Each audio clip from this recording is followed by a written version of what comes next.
Um, Welcome back, everybody. It's again seems we've had 2 week breaks before, and it always seems like it's been 2 months instead. But in our last session, um, you had received a letter inviting you to visit Lord Abraham Summers' house. Lord Summers is the magistrate of the Harbor District, and you did decide to accept his invitation and made your way over to his residence. There, Lord Summers introduced himself and explained that his newly appointed chief of the watch in the Harbor District had been captured by the Fire Brews. This was a man that you had met previously, Chief Horn. Um, there have been no ransom demands for the release of Chief Horn, but Summers told you that he is worried that the Council of Eight is somehow trying to suppress the whole affair, basically. Not exactly sure. He doesn't really have any proof of this.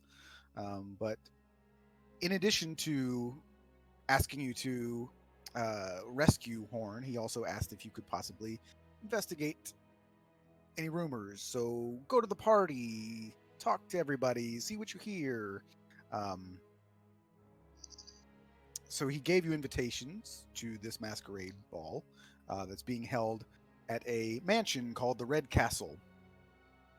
Lord Arid Devonshire has recently purchased this property and is having this party to celebrate. Um, I don't think I told you this at the time, but I'll elaborate a little bit on the Red Castle in and of itself. I did mention that it's called the Red Castle because it's made of red brick. It's not an actual castle; it's just a very nice, large mansion, basically. But it's also very, very old, and so he told you that there is access to the um, Undercroft. I lost my own notes here. Um, there's a passage to the Undercroft via the Red Castle, as well as many numerous secret passages throughout this this house, basically. So it is a labyrinth of mazes. Um, this house again, very very old, and has had many different uh, owners throughout the years. Some of them less than savory folks. Um, Summers also explained that you were to meet with a contact of his that was going by the code name Onyx. Um, the contact was to lead you to the secret passage to the Undercroft, where the Fire Brews are currently hiding out. He offered you 100 gold pieces per person. Obviously, he was also going to pay for your costuming, and also alluded to the fact that he would be very grateful for your assistance.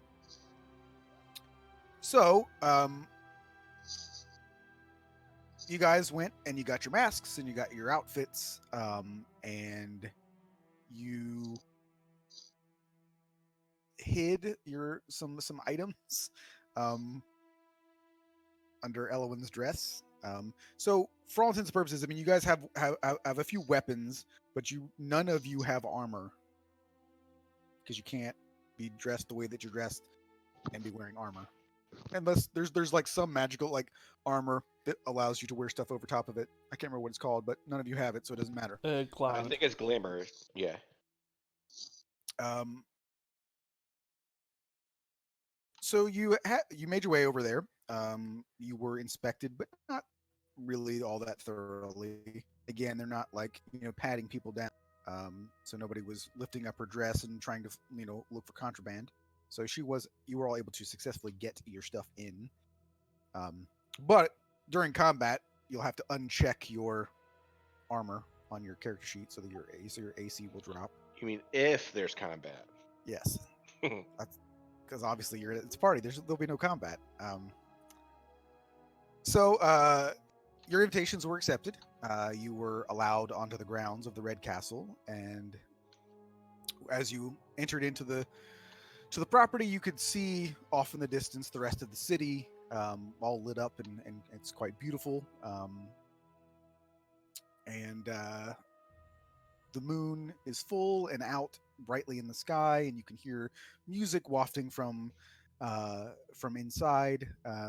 You open these double doors and enter into the ballroom, and off to your left you can see um, doors that are opened out to the outside, where there are some gardens.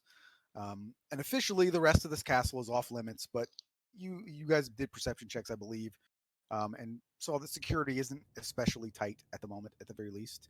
And in the gardens, you can see that there are, a bunch of rose bushes and it's decorated with um, red and green and yellow ribbons, and the gardens are sort of enclosed, um, so you can't just like walk all over the property.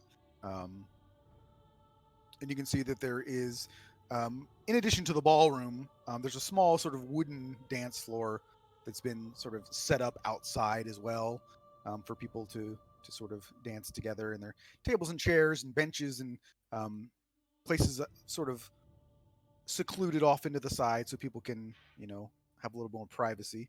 Um, the ballroom itself is a sort of a square 2-story room, and there is kind of a boardwalk that goes up and goes around the perimeter of the room, so you can kind of like walk up the stairs and kind of stand up on a balcony and look down onto the ballroom.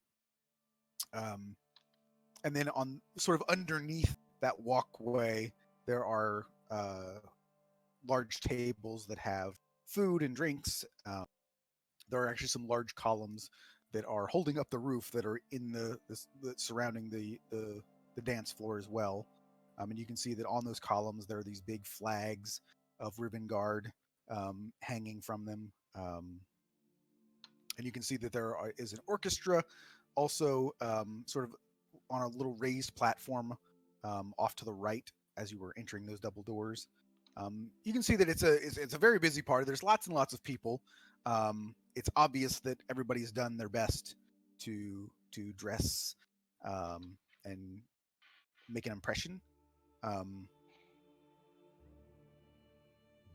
And there are some people that, so I mean, if you think of like a masquerade mask, and we have some of them in the Discord there. I mean, if you know somebody and they're wearing a masquerade mask, you're gonna know it's them, right? Like, if you don't know a person, you might be able to be deceived by who that person might be. But if you're familiar with who they are, you can hear them speaking and see their faces. I mean, it's not like Batman does not wear very good disguise. Is basically what I'm trying to get at. So if there is anybody that I mean, most of you probably don't know anybody that would be at this party, but you can see lots and lots of people milling about, and you were asked to make small talk and see what you can find. So I'll let you guys do that. And there are any number of options that you guys can choose to do in that regard. So you can try and play up because I didn't mention it in the intro there, but you guys are supposed to be pretending to be representing foreign interests, whether that be sort of like merchants or whatever it may be. So you can, use deception to play that up. You can, do a performance or charisma check to, make small talk and, be friendly with people. And then depending on like the conversations that you have, you might have other roles. Like you could have like an arcana roll or a history roll, or you could do a stealth check to try and sneak around and see what you could hear without anybody seeing you, or make an insight check. So basically what I'm getting at is there's lots of options for you guys to mill about this party and decide what you want to do. So the only way forward is killing everyone. Yes. And that's exactly why I'm explaining. Here's all the things that you guys can do. Or real quick, when we all enter, do we like we all entered together, right? So it's like kind of obvious we're all a group. Yeah. I mean, like you guys would walk in together. I mean, it's not one of those things where because I mean, if you sometimes if you like at fancy parties, they would have like someone announce, Okay. like now arriving is blah blah blah. They're not doing any of that. So Okay. you're kind of walking in. So like, it's not like people aren't necessarily like stopping to look see who's coming in next, right? So Okay. Well, as we get in, Grix is gonna kind of stop and turn to everyone and just say, we should go to one of the rooms and for privacy and come up with a plan of who's going to do what. Or we can go towards the food table. I'm gonna go towards the food table. Have a good day. Tra-la-la, I'm a noble lady. Bye. And she's just gonna walk towards the food. Yeah. Dana's gonna look at Grix and kind of just go, "You don't see a problem with that."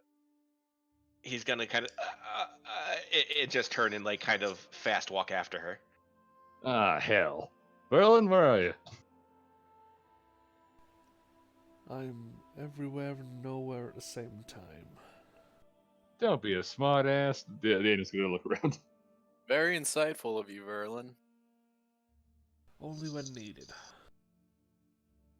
and we'll say that Elowen is going to kind of do the I'll try to, not that this would be particularly effective given the fact that of what she's wearing, but I'm gonna do this anyway since she's not here.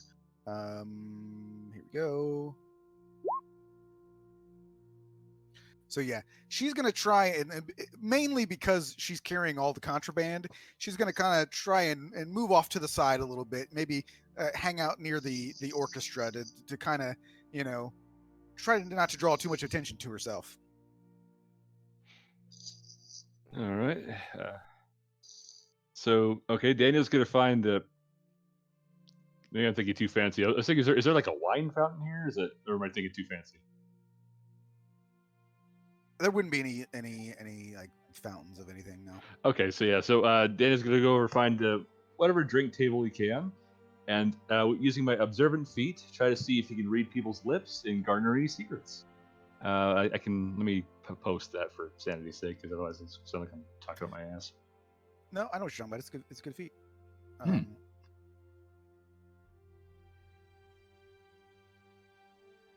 You can post it if anybody else wants to read it, though. Oh shit! Hang on. I speak human and dwarvish, so. And my passive perception is 18, I think. It could be. So everybody, I guess, anyone who is attempting at the very least to try and scope out like the room and the people, you can go ahead and make a perception check. If you're looking for food and stuff, you don't need to. Yep, I was not planning on rolling. I'm probably gonna either look for the biggest crowd or the fanciest looking crowd. Okay. I would love to, but I have one thing I'm trying to do, and that is not let Pepple lose control. Could I possibly swing an investigation to discern which is the fancier looking crowd? Sure.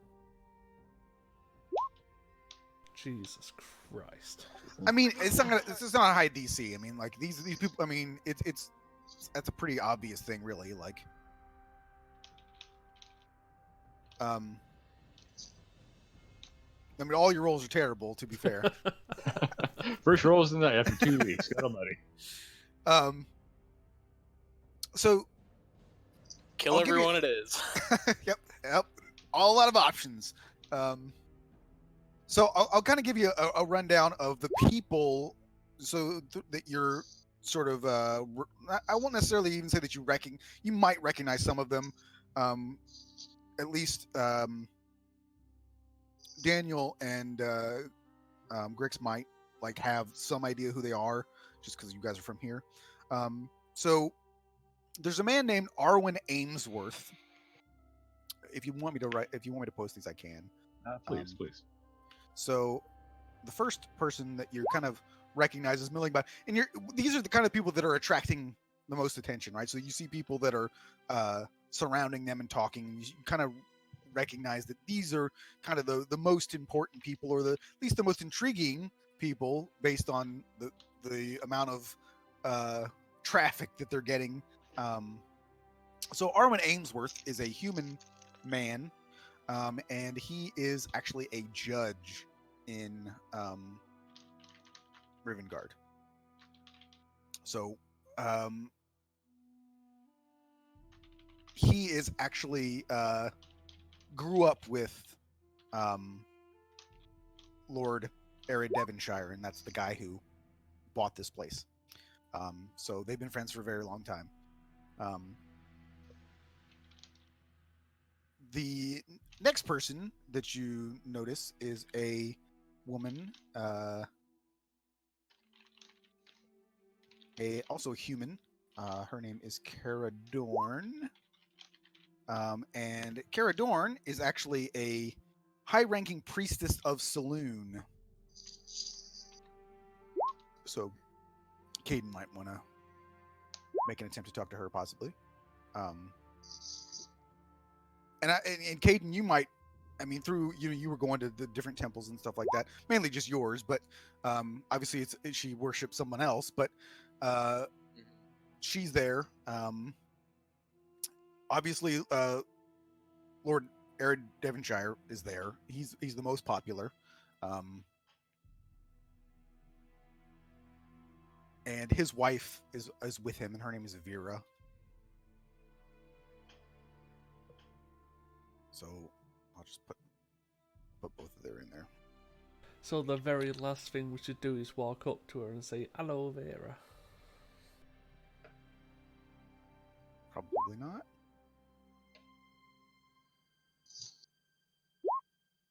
Oh So god. that's the Devonshires.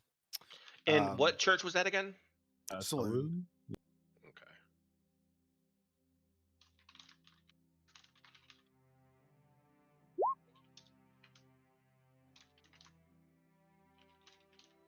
And there are a couple other people.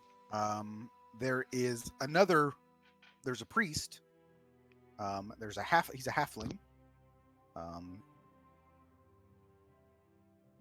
His name is Eric Darman, and he is a priest of Bahamut, which again is not exactly like the patron of Rivengard, but certainly the most popular, given the fact that the ruler of Rivengard is a cleric of Bahamut.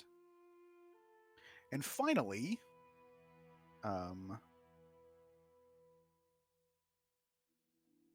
there is a female elf. Oops. Erica Darman?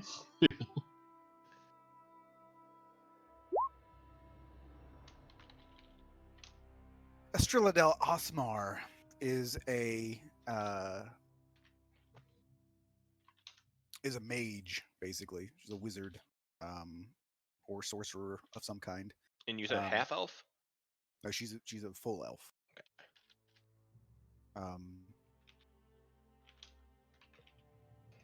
And I'll say that she's actually the one, Daniel, that she's speaking common, and you can see that she is. You were able to read her lips. All right. And so she's discussing with a few other people, and they're coming and going, but she seems to be talking mostly about the same sort of things. And she's talking about like arcane theory.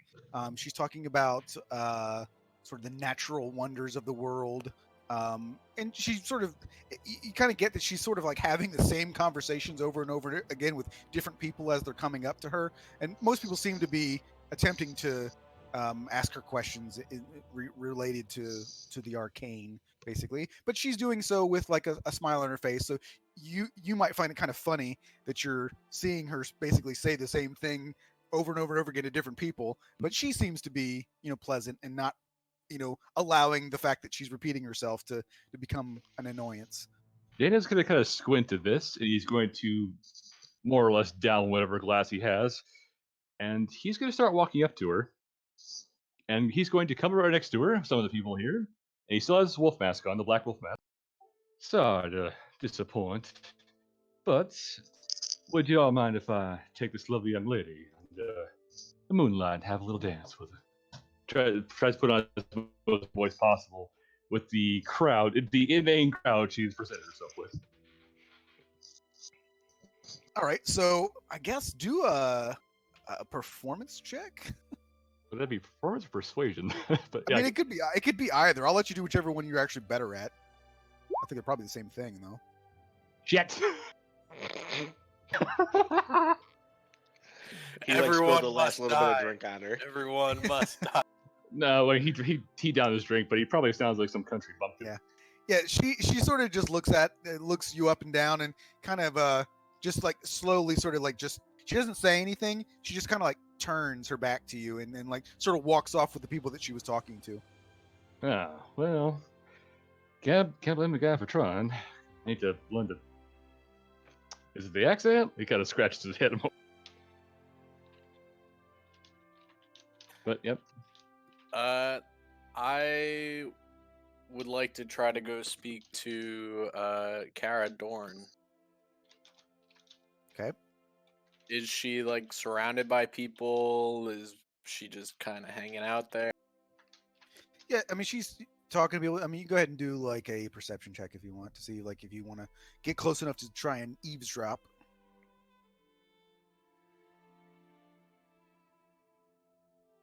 You guys are terrible. What is our rolls tonight, man? Jesus. We're ruining your plans. I mean, not really. It's just you're making it more difficult for yourselves. I mean, you kind of get a little bits and pieces of what she's saying. Basically, she seems to be quite talkative, but she's talking about sort of the renovations that her and her sisters are doing at the Temple of Saloon. She's very excited about it.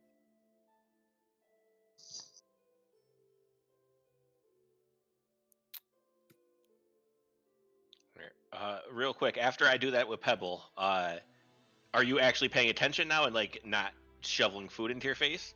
Yeah, as they walk to the place where she's supposed to sit, she will actually look around and listen and Yeah, I'm do gonna what do they're the trying same. to do. I'm gonna look around and see if I notice anyone of interest to me, like Okay. anyone that I know, like or have like familiarity with, I guess. And I guess Pebble's just gonna listen for any random snippets of conversation that seem interesting. What the hell? There we go. Oh, There we go. Pebble's got a -1, so that's great. Yeah. The problem is the Pebble doesn't know anybody. No, that's why she's listening for snippets, so she'll just grab any interesting conversation. Said conversations may be more interesting to her, so if someone mentions food, that's where her ear will go. All right, so I'll give you a couple of things that she overhears because you're the only one that has any sort of perception, apparently. So a few rumors that you overhear just from it's not any of the specific people that I mentioned, but there is a woman named Lady Helena. You're not sure who that is, but you hear that her daughter is now no longer allowed to talk to the gardener's son. The gardener's son apparently has been telling stories of faceless men that have scared the poor child and kept her up all night. And the gardener has been warned about filling his child's head with such nonsense. So faceless men scaring children. You hear that. You hear rumors that there have been lights that have been seen over areas of the sea a short distance from the shore. That's kind of all you get from that. You hear of a noble talking about one of his caravan drivers, the people that shipping his goods and everything, mentioned seeing giants moving into the lower foothills of the Golden Mountains, which is the mountains south of Rivengard. I don't have the map up, but that's where it is. And then finally, no, actually, you probably hear two more things. The forest paths of the Regal Groves, and the Regal Groves are the forest to the northeast. Here, I'm just gonna move everybody on the map so that you guys can see what I'm talking about.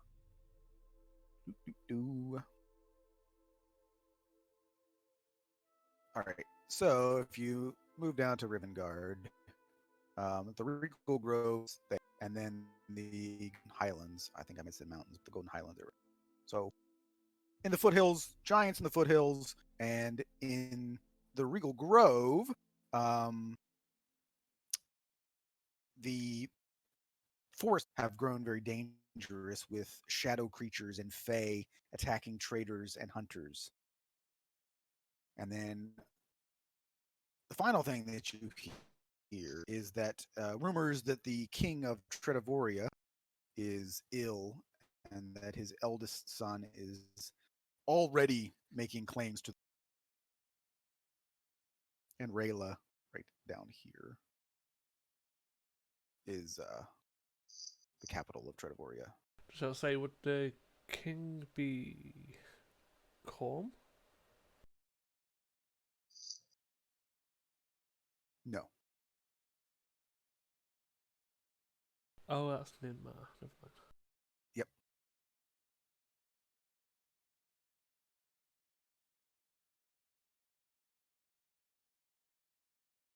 So that's what you hear regarding. It's Oh. Siegfried. Siegfried de Rayla is the king. And as Pebble eats and they sit down, she'll just like start chatting to Grix about all the things that she's heard. She's like, "Oh, we're supposed to be picking up rumors. Look at all the ones that I got. You know, I kind of walked through the Regal Grove to get over here." He kind of just is nodding, keeping an eye out for everything. Does he see everyone else and like what they're doing in the group, like the party, or Yep. is it like too big of a room where it's like everyone's out of sight? No, I mean, like, well, it's probably difficult for you and Pebble to see a lot of stuff True. because True. you can't see over people's heads to where everybody's standing. So All right. you could go up on the little balcony if you wanted. I'm gonna look at Pebble and just say, when you're done, perhaps we should find someone to talk to. Maybe someone who it looks like perhaps works here or something. Yeah, okay. We're supposed to be collecting more rumors and finding this Onyx person, so that seems good. Well, that's why I said someone who works here, because they would probably be most familiar with this place. Okay. And then she shovels the rest of the food in her mouth, swallows it all in one gulp, and is ready to go. Yeah, I will prestidigitate as best I could all the leftover food. Okay. And I'll before I like get up and leave the table, I'm gonna stand up on my chair and just take a look around again, and I want to try to look. It might be a long shot, but I want to look at who looks like they're wearing any sort of black jewelry, like an onyx stone. Pebble stands on the table. She gets very excited that Grix on the chair. Of course. Do an investigation check. All right.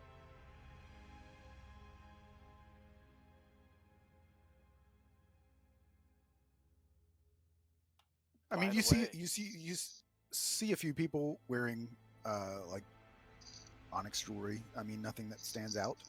Okay. But one thing does sort of catch your attention with the 27, is that you can, talking to Arwen Ainsworth, the judge, you recognize that there are a fair number of gnomes that he seems to be speaking to, and they all are wearing very nice clothes like everybody else, but they have insignia like pins of the Tinkerers Guild. Of the Tinker's Guild, like from this city or from a foreign one? From the city. Okay. Like looking closer, do I know any of them personally?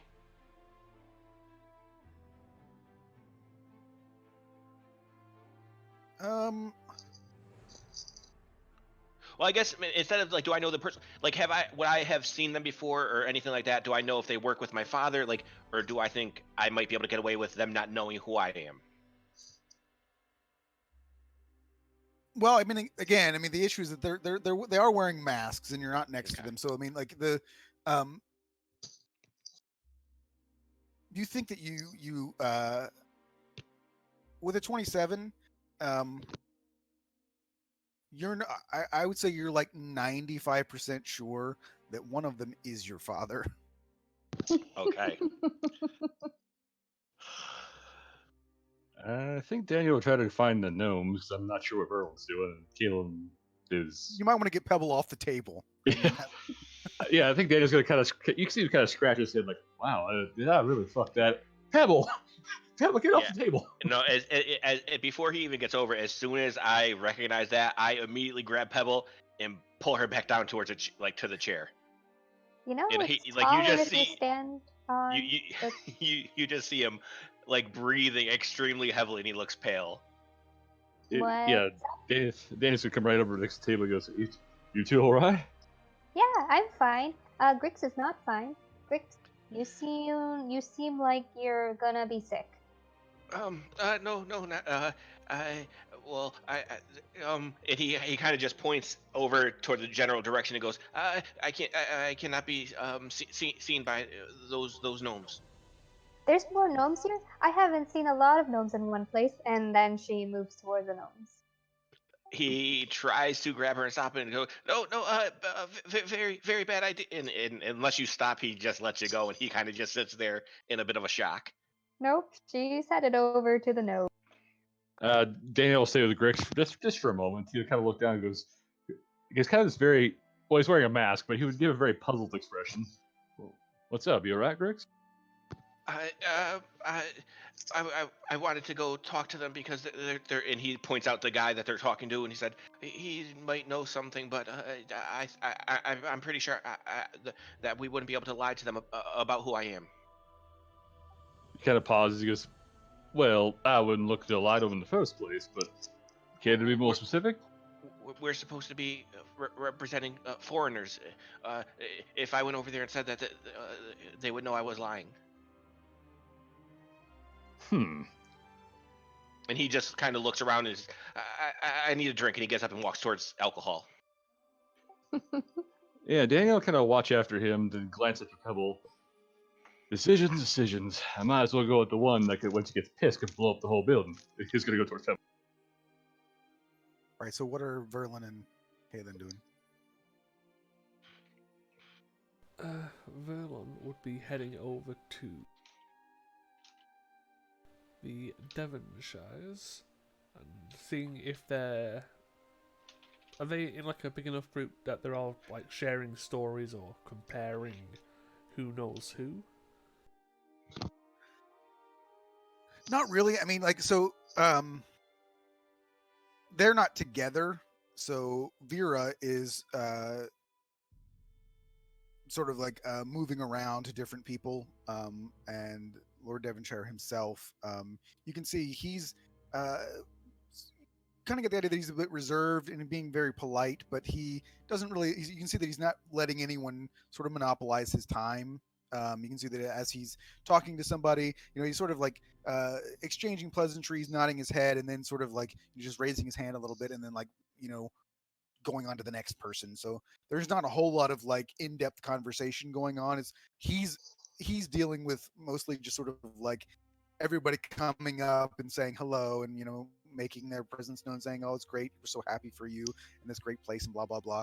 And his wife's same thing, but she's like moving around at different people, and he's sort of standing still while everybody comes to him. Okay, is there a specific group that are relatively loud or boisterous? At this point, is probably the loudest conversation is probably the judge and the gnomes, because the gnomes seem a little bit upset, and are kind of like, I wouldn't say they're necessarily raising their voices, but they seem a little bit upset as they're talking to the judge.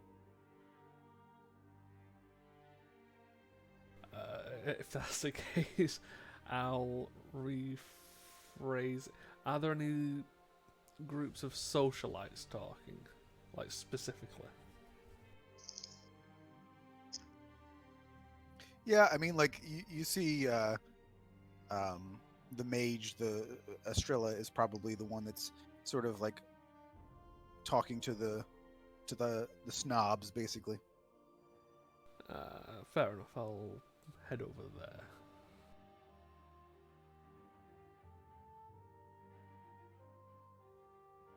I'll just listen in for a few minutes to see how the general flow of the conversation's going before I interject. Yeah, I mean, this is the same person that was that Dana struck out on, but yeah, I mean, like, so it's mostly just like, at least she's contributing sort of magical theory into the conversation. You can see that some of uh, the noble people are sort of like trying to discuss rumors, similar to the things that that Pebble heard. She seems not particularly interested in that type of thing. So when people start talking about that, she sort of like glazes over and then waits for someone more interesting to talk to her. As as she's starting to glaze over from the boring rumours, I'll just not abruptly interrupt them, but yes, the rumours of the city. They can be interesting, but I'd much prefer to talk about the things you can find out in the wild, especially the more magical creatures. Wouldn't you agree? She kind of raises an eyebrow at you and says, what creatures specifically?" Well, I do remember fondly the time I was hunting basilisks with a good friend of mine, Corm. You may have heard of him. She kind of nods a little bit, uh, again, kind of like raises an eyebrow a little bit and says, "Oh well, basilisks certainly have a lot of different uses. Not very many uses when they're alive, I suppose." And she sort of chuckles at her terrible joke. Yes, but that's the fantastic part. Depending on what regents you harvest, on from what creatures, you can achieve magnificent things. Concoctions that can change the very essence of people if you put your mind to it. And she sort of smiles a little bit. And she's like, "Why don't you get me a drink?" Gladly. And I'll go over and get 2 wines. All right. Is Caden doing anything as this is going on? You said that the priestess was talking about renovations being done to the church. Right? Yep. At some point, because she seems pretty enthused about it, right? Yes. I would just try to sort of get more information on the renovations, try to get her to keep speaking. Probably under the guise of like, hey, I come from Belgros. We're also looking to do renovations. Maybe some of this foreign work that you have done would be of interest to us over there.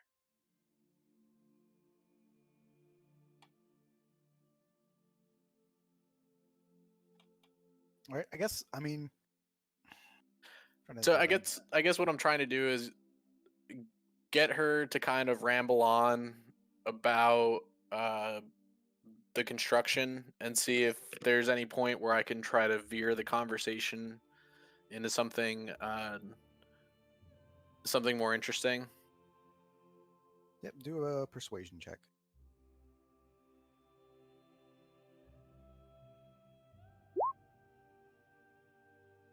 Yeah. I mean, she seems very kind of bubbly and very happy, and continues to talk and gives you the opportunity to do what it is that you steer the conversation in the way you want. So just out of game, the amount of money that goes into renovations like that, is that something that would normally like, is that something you could expect to get through tithings alone, or do they have like some sort of influx of money that came from somewhere to help pay for it? Yeah, under normal circumstances, I mean, the these are pretty large renovations that they're doing for the Temple of Saloon. So it is you discover that for this instance, it's several large private donations that were made. The tithings would certainly not be enough. Okay.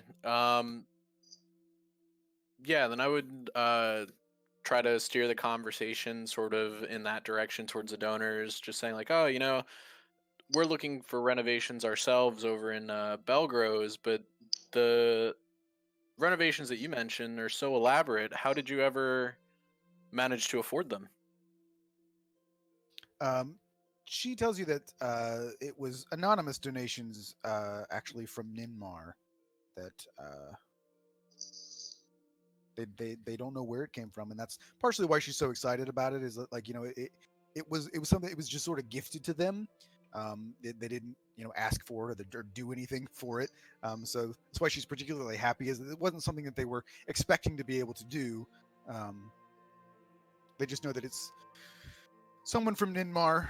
Well, several people from Ninmar made anonymous donations to do this. Raised some eyebrows throughout the other temples. Sort of raised some suspicions about why an outside. It would make sense if someone in Rivengard who worshipped Saloon did something like that. It'd be like, oh yeah, okay, that. But why would an outside group decide to do such a thing? I will say, and I'm not going to make you roll for it because you would know. Saloon is probably one of the, if not the most popular goddess for elves to worship in this world. Saloon is the goddess of the moon, and the most prevalent race of elves are moon elves in this world by a significant margin. So Ninmar currently has a elven, not quite a queen consort. Actually, the person that Verlin was mentioning. So there is some elvish influence in Ninmar. So there's that too. I mean, it's not like anything sort of concrete thing, but it would make more sense for something like that to come from Ninmar than it would from Tredivoria, for example. Okay. But even so, it's still weird. I would just kind of make a mental note of that, and then, before exiting the conversation, just say, yes, I would be very interested if I could take a look at the work you're having done before I head back to Belgrose. Oh yes, I mean, she's like, it's currently under construction, but we have the plans. We'd be happy to show them to you. Thank you. I'd appreciate that very much. And then I will, properly excuse myself from the conversation and. Okay. So Verlin, returning with your wine, was there anything in particular that you were trying to get from? I was primarily going to find out if there's anything happening in the city that clearly just a lower ranked guild wouldn't know. She's heard any rumors of magical creatures. I'm trying to gain favor with a mage, basically, by talking about the magical properties of certain creatures, how certain aspects of what's known is not correct. She kind of gives you information that you are already kind of aware of, given where you're from. So obviously, Aricania is where the majority of like your uh, magical creatures would be, um, outside of like the Fae. Um, and she makes mention of things that rumors that you had heard, and that there's still some like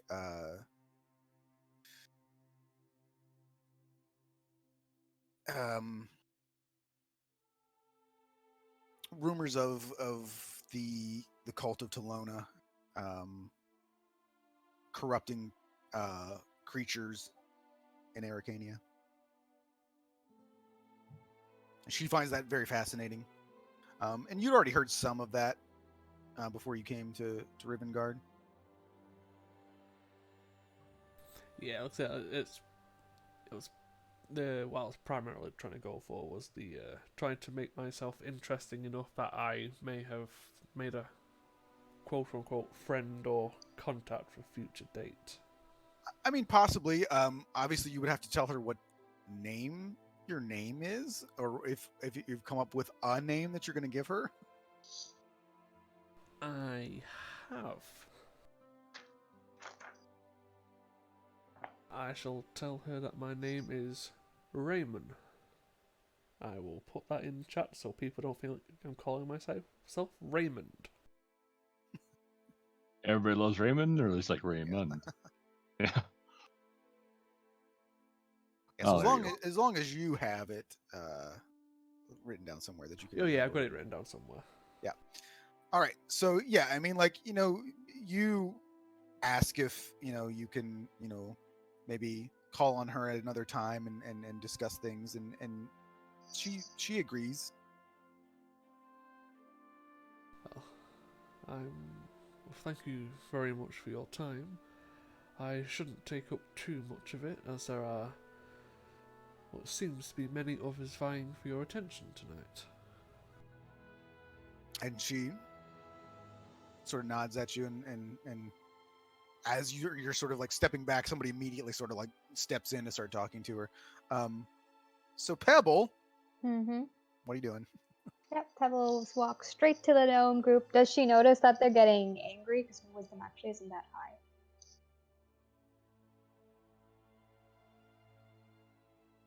I guess do an insight check real quick.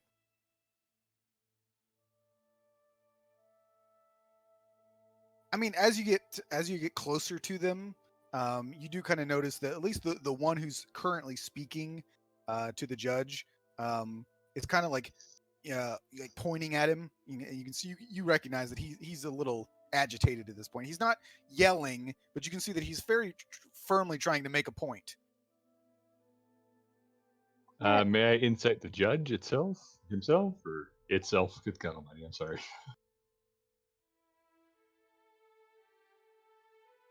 Not yet. Okay. Yeah, but yes, eventually. We'll see what Pebble's doing first. Yep.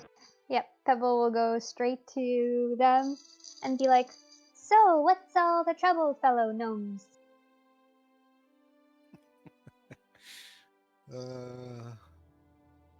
So they all sort of like stop, and everybody, including the judge, kind of like look at you, and the one of the gnomes sort of steps up. Do we know you? No, I am a foreign gnome. I am from far away. I am here for foreign interests. Right. Well, we are currently having a conversation. Maybe we can catch up with you at later on. Is it okay if I stand here and also listen? Because it seems interesting. Also, I haven't seen very many gnomes in one place, so it's super interesting. They all just sort of like are just kind of like staring, like what? She just Smiles behind the mask, not realizing they can't see her smile behind the mask. But actually, they could. 'Cause Yeah, it they only could. They covers could the see. eyes. Yeah, it only Okay, covers the she's eyes. just So. smiling widely. She's excited. There are gnomes everywhere. So one of them sort of like walks over towards you, kind of like puts your hand, like puts her. It's a woman. She kind of puts her hand on like the side of your arm and kind of like moves you. Like she walks with you, but she kind of moves you away.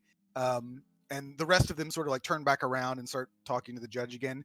And she's like, "So maybe we can go get something to eat. What do you think?" That actually sounds super good. I ate a whole bunch, but I'm ready to eat more. What's your name? My name is Pebble. She's like, "My name is Dara." Dara, it's very nice to meet you. Yes, it's very nice to meet you too. And you can tell that she's sort of talking slowly, like she's talking to like a slow kid. And she sort of like she kind of keeps her hand on your arm. I mean, she's not grabbing a hold of it, just sort of just like touching your arm and kind of like guiding you back towards the food. And she's where are you from? um, it's to the east of here. I forget what it's called, but I walked to the forest to get here. You forgot where you're from? Well, I mean, it's not really a town or a city. It's kind of just in the forest. Ah, a forest gnome. Yeah, I'm a forest gnome. At least, um, that's what I've been told by Gemma. Who's Gemma? She's like my mum. Like your mom? Yeah, I wasn't exactly raised by gnomes, which is why it's kind of interesting to see a whole bunch of gnomes all together. Hmm, that is interesting. Yeah. Well, I'm originally from Havarakan. Is that where a lot of gnomes are? No, that's actually where a lot of dwarves are from, but that's where I grew up. Oh, that's cool.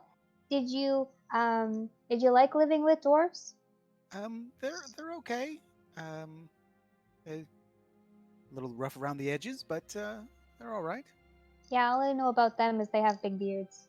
And they do. like underground and digging around and stuff. There are some gnomes that also enjoy that. Gemma was mentioning that to me. She um figured that I wasn't one of those type of gnomes. She figured that I was more forest gnome. Because I can talk to animals, sorta. Well, that's a nice skill to have. Also, I can make things appear, and she makes a sphere appear using minor illusion. She sort of like seems very surprised that someone that seems so interesting can cast magic. She's like, "Oh, well, that's very impressive. Where did you learn how to do that?" I don't know. I just sort of kind of do it all super easy from inside my mind, I guess.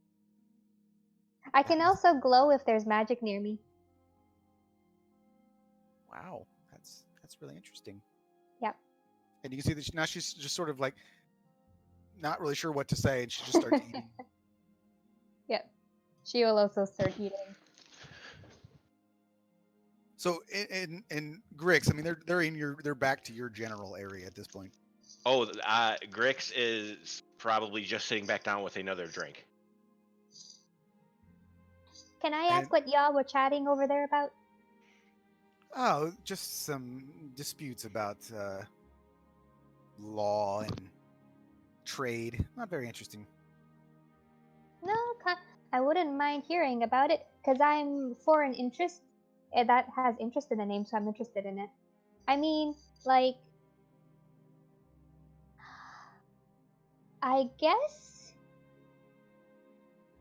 listening to the law sometimes is not fun. Right. Well, that's true, and mainly it's just about laws regarding the acquisition and sale of goods. The Tinkerers Guild feels that they are being mistreated as far as their reimbursements are concerned for the work that they do.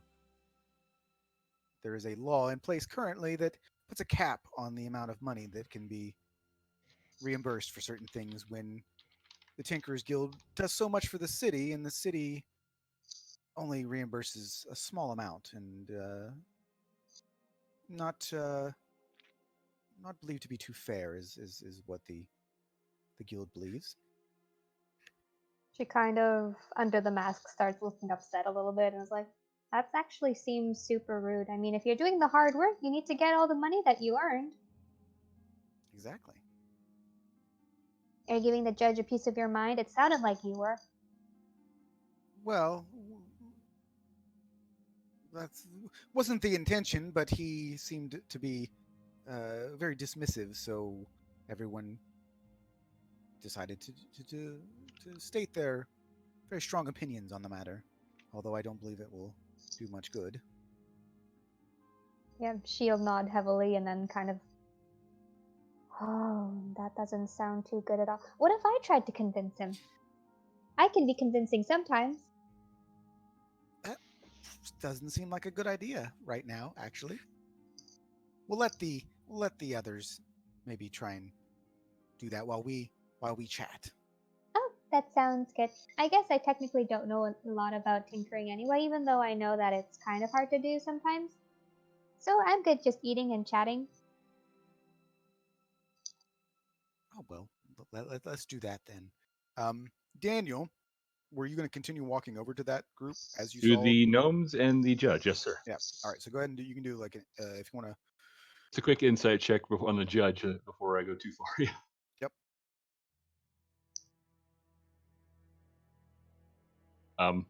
There you go. Yeah. You kind of get the impression that he is a bit, not even a bit. He's very annoyed at the moment, listening to them. You get the idea that it's not that he is being callous or just doesn't want to help them. It's just that he's trying to get the point across that he doesn't write the laws, right? He's a judge. So they're basically trying. He keeps trying, but gets interrupted and letting them know that he's basically just enforcing the laws. Like, you know, he doesn't have any say whatsoever on changing the laws or anything like that. So it's basically Parliament that is deciding the laws and setting them, and he's just ruling on them. So he's not like angry, but you can tell that he's just getting very frustrated that they're not really understanding the fact that he can't really do anything for them, and they're basically yelling at the wrong people. For all intents and Okay. purposes, they should be yelling at Lord Devonshire because he's actually one of the highest ranking members of the House of Lords in the Parliament. So Daniel will come up to and he'll kind of pause a moment to just let their gaze kind of break off from the conversation because I imagine there needs to be a lull before he goes too far. And behind the mask, you can probably see a very faint smile.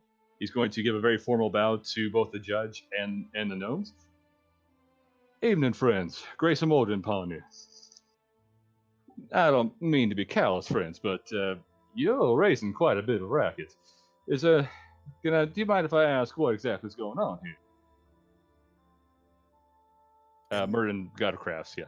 Yeah, and one of the gnomes actually goes, "Yes, we actually do mind." And the judge, you can see, actually kind of like immediately, as soon as you sort of walk up and like get their attention, they start like talking to you. He sort of backs up and like turns and starts talking to somebody else, like as quickly as he possibly can to like get out of this conversation. So Right. basically, you gave him his out, and now the gnomes are sort of like directing their anger at you.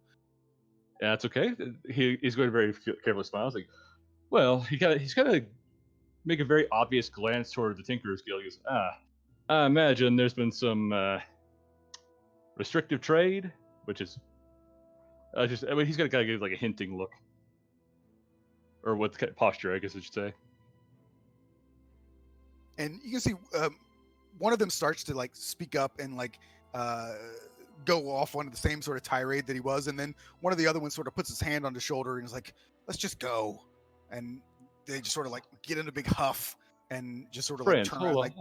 Like they're all sort of like, you can follow them, but they're all sort of like walking out towards the to the gardens. He's going to actually pause. He's going to say very loudly, "Friends, you know exactly the biggest problem is with the elevators." He's going to get a very, very flat look. The biggest problem is that when you use a copper inlay, they need to be at least 3.56 millimeters in diameter with a tin underlay in order to prevent the water pressure from causing the pipes to burst. So that is the core issue. Do you not think I know what I'm talking about? So are you going to talk to a friend of Morden or not? I mean, they all kind of stop for a second, and you can see that they kind of nod at you in recognition that like they weren't like dismissing you because they thought that you were not going to understand. It was just the idea of like there's no point in them being there because the reason that they came was to like try and like state their case. So they sort of like stop and like kind of give you a nod as an acknowledgement that like yeah, okay, you're kind of one of us, I guess, so to speak. Yeah, Dan's gonna nod. He's he's not gonna lean down because that's very insulting, but he's gonna kind of say, "I'm a friend. Let's just say I got my own friends at Tinker's Guild. But talk to me a second. What's going on?" Kind of trying to make friends here a little bit. Yeah, I mean, like one of them kind of like stops a little bit. The rest of them kind of they're not leaving the party, but they're going out into the garden to kind of like cool off a little bit. And one of them just basically just does stop and explain the situation of the fact that they're basically doing a lot of work for the city, basically, and there are currently laws in place that sort of put a cap on the amount of money that the city will reimburse for any, for various types of work. And the Tinker's Guild believes that at this point that is not enough, given the amount of work that they're doing around the city, given that the city itself is again one of the most advanced technologically in the world. Just feel like they're not getting a whole lot for their effort. And he's going to kind of scratch the mask because he's going to nod a little bit. He goes, "Oh, I understand. Trust me, if I had a... Do you know how much like a steam engine costs around here? It's a few hundred gold pieces. If I had to... The paperwork would drive me nuts, but friends, I definitely understand your plight, but that judge you were kind of wailing on, I really don't think he was the person to be talking to." He's going to kind of gesture over to Devonshire, if possible. Yeah, I mean, and they sort of he acknowledges that they're doing what they can because obviously they're not going to get an audience with Devonshire, so they're kind of going with what their best bet, basically. Yeah. So that's kind of what I mean. They recognize that like the judge. It wasn't like even though the judge was frustrated with him and couldn't get them to understand, they really understood. It's just that it's all they had, basically. Right. But as it turns out, you guys have a little bit of a conversation. The guy introduces himself, and it's you don't recognize his name, but you recognize the last name, which is Sparkbolt, because you're actually talking to Grix's dad. He's gonna kind of give a little smile and goes, "Ah." He's kind of just a faint nod. He's not going to say anything about Grix. It's a pleasure, sir. My name's Murdoch. And Mike, is it Justo or Justo? Justo? It's Justo. I don't know. I don't know if Mike's my bad. Yeah, it's Justo. My headset was muted. Okay. Yeah, so Justo Sparkbolt is who you're talking to. And that time, yeah, he'll lean down for like a handshake, at least for that one, yeah. Yeah. Pleasure to meet you, son. Sorry, son. Yeah, jeez.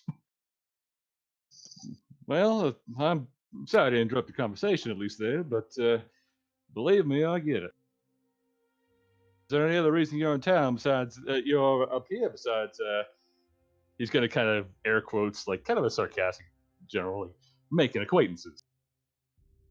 No, I mean, basically, they're just he's actually not like the leader of the Tinker's Guild or anything like that. So he is just sort of like basically middle management, I guess. So he, he's one of the people that is in charge of a lot of the people who do the actual work. he's sort of like, I guess you can maybe describe as like a foreman. So like, you know, he's put in his time as the person that like, you know, really builds everything, and he's now more of a sort of a supervisory role. So it was, most of the people that came to this party were people that were sort of at that level. So, you know, he's basically there as just sort of a representative more than anything. And he wasn't the one that was yelling or anything like that. He was just sort of standing Kind off of, to the side. yeah. Well, I'll leave you to it, friend. But pleasure to make your acquaintance. That said, he kind of pauses a moment. By the way, those elevators, can somebody change the damn bars on the bottom? Because apparently the cage is actually busting wide open. Somebody's using bad material somewhere. He's got to turn around after a bow. He's going to kind of walk off to find where Grix went. Okay. So, I actually have to make a quick phone call. So let's just take a quick break. Shouldn't be any more than like 5 minutes. And then, Okay. so get a drink, do what you need to do, and then Sounds we will good. pick up from there. Sounds good. I'll just feed the cat early. Yeah, just get some coffee.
I'm back. Yeah, I like how you've wasted your only crit for the night on an insight roll. That's fine. I really, honestly, our roll's pretty shit up until this point, so I'll take it.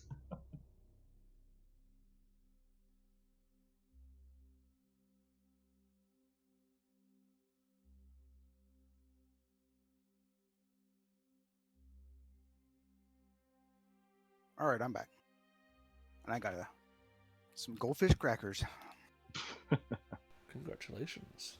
My favorite. Did you bring enough for the whole class? Actually, I do have quite a few. I got like one of the big boxes that have like individual bags. Oh, I thought you were gonna say, because I used to get those big ass like those All the like cartons. yeah, the cartons. Yeah, see, I don't like those because I always feel like they go stale before I eat them. So like this is actually I got it on Amazon actually, and they are it comes in a box for like $10, and there are 30 individual bags. Pretty good stuff. Shit, I like stopped keeping snacks around because I find it like I only eat them because I'm bored. Yeah, you end up just nibbling on them constantly. Yep. Yeah, so I don't keep any snacks here, but I got a Wawa up the road. Like last week, I was sitting around and I just really wanted ice cream, so I went to Wawa and got like one of those pints of Ben and Jerry's and just ate it. And I was like, wow, this is why I can't leave food around. Yeah. All right.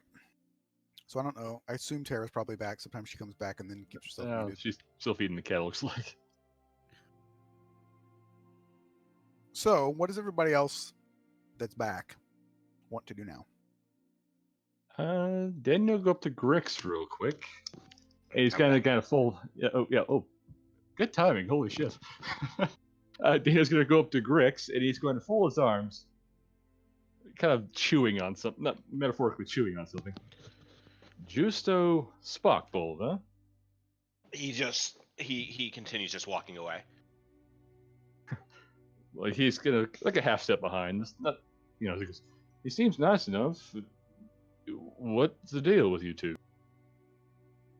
No response. He's still just walking. Matt, can I want to walk around, like, I'm going to pretend to be looking at what would be like art or whatever's hanging on the walls, and I want to start looking for areas that I can either see something or I believe would be a good area for some sort of secret passage. I need investigation. All right.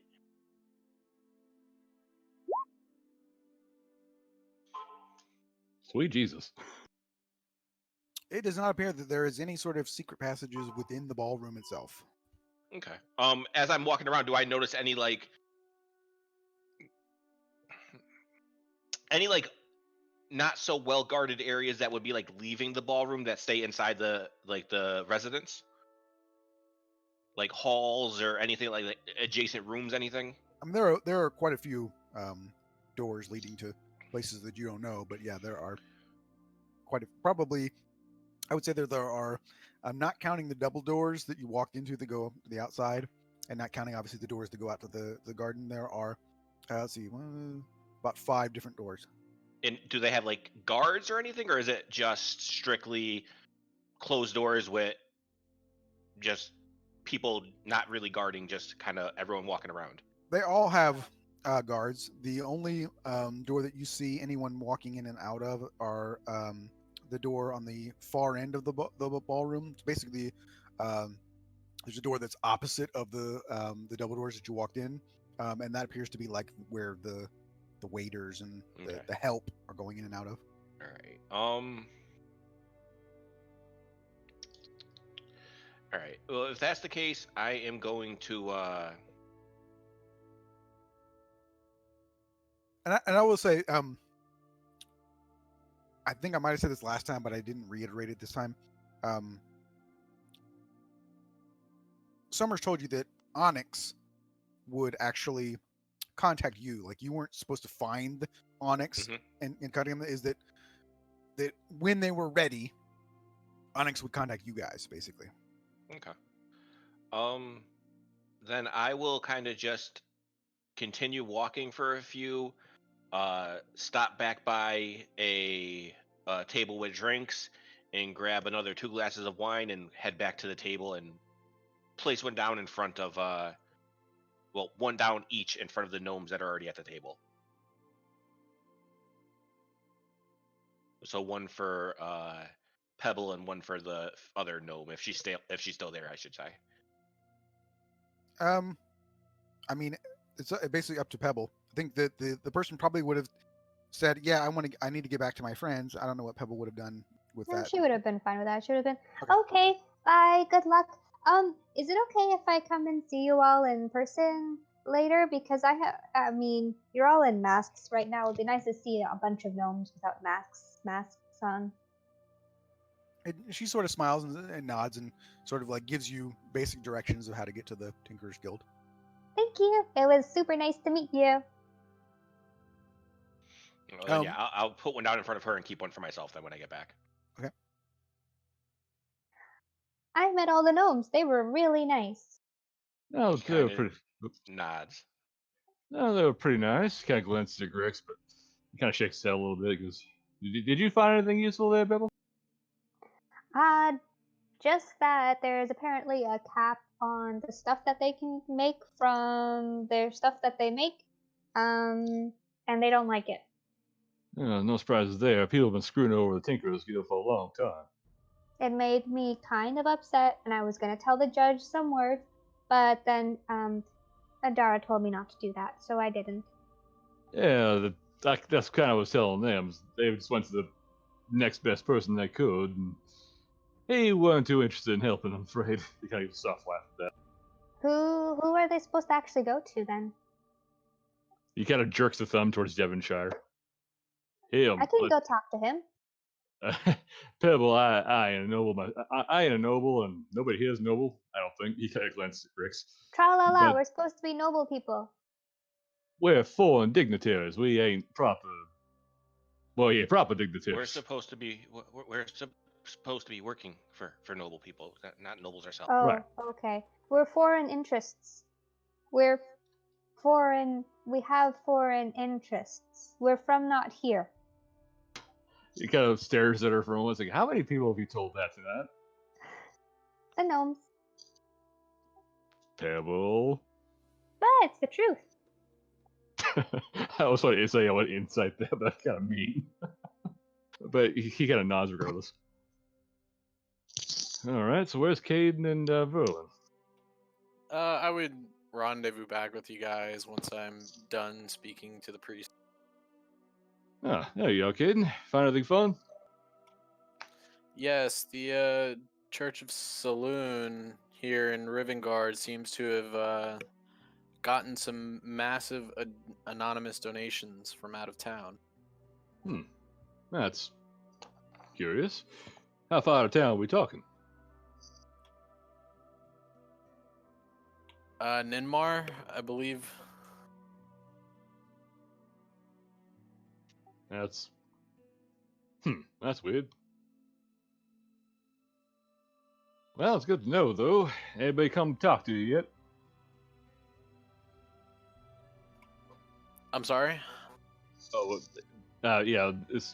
We're supposed to. He kind of pauses before he kind of catches himself and he goes, "Ain't we supposed to be waiting for somebody?" I kind of wish we can just go out and ask everybody if their names is Onyx, because I'm getting kind of tired of waiting and I have eaten a lot of food, so my stomach is kind of hurting now. Well, I mean, Pebble, you probably should stop eating. But it's good.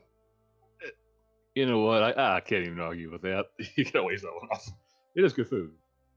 But nobody's come up to you, Cade? Really? Not yet, no. Pebble drinks the drink that Grix got her. This is actually really tasty, you know. Maybe I should get more. Didn't you just say your stomach was hurting? But this can wash it down. It can push it further inside my intestines, maybe. They're just gonna look at Cade like, even with the mask on, it's this look and posture of, really? I just shrug. Oh, I ain't a religious person, but more than damn it, where's Verlin? Verlin would be in the gardens trying to mingle like a normal person, even though he doesn't like it. So eventually, Eowyn also what's her name? Not Eowyn. Elwyn. Eowyn. Yeah. Eowyn is in Lord of the Rings. Eowyn sort of makes her way over towards you, to the rest of you, to try and kind of get an idea about what you guys had heard. I assume you can relay that information to her, and probably in about 10 minutes or so, one of the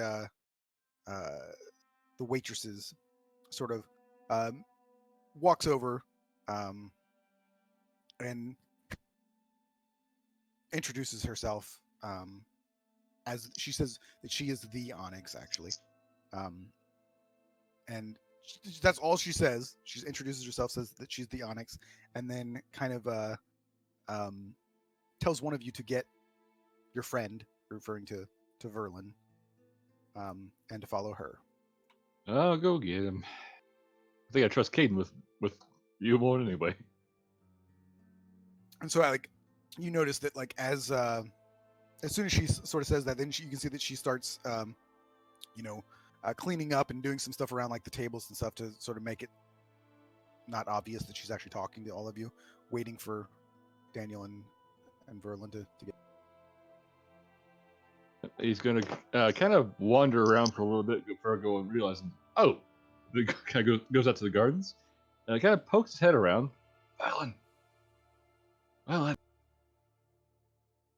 yeah. I'll hear him, then I'll just start walking back in. So you gotta tilt his head. Like, we got something, though.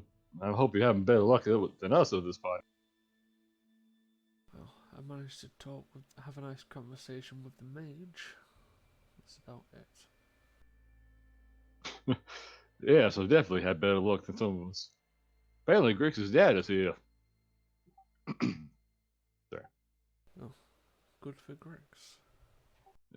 Apparently not. You ever occur to you that this whole group is a bunch of... We don't talk about ourselves much. We don't talk to each other much.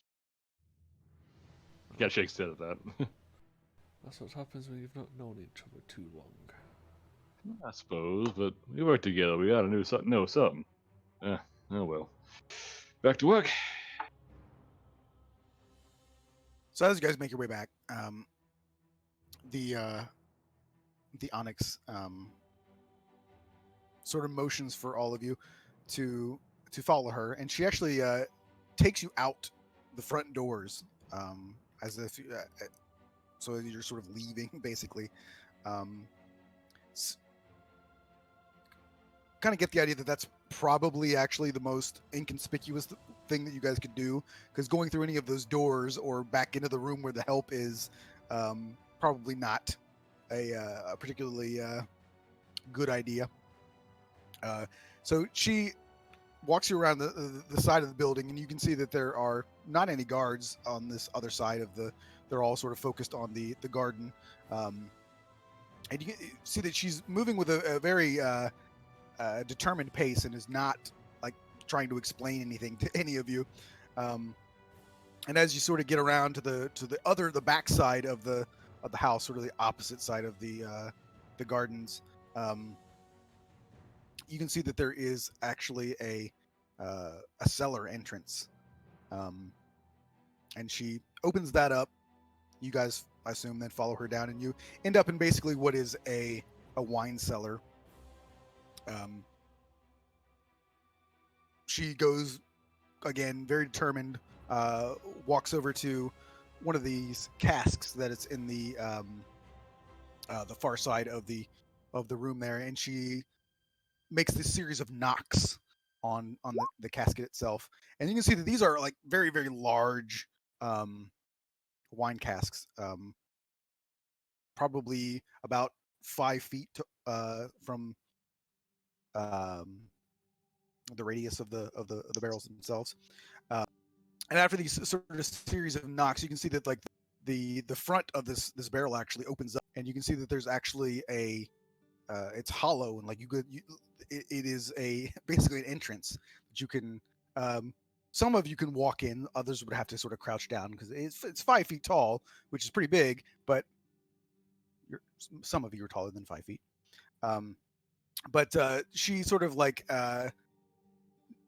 motions for all of you to go in there. She quickly sort of gives you some very basic sort of directions of where you're going, and that it is a very tight passageway that you guys are going to be walking through. So essentially, you're going to have to go single file for quite some time.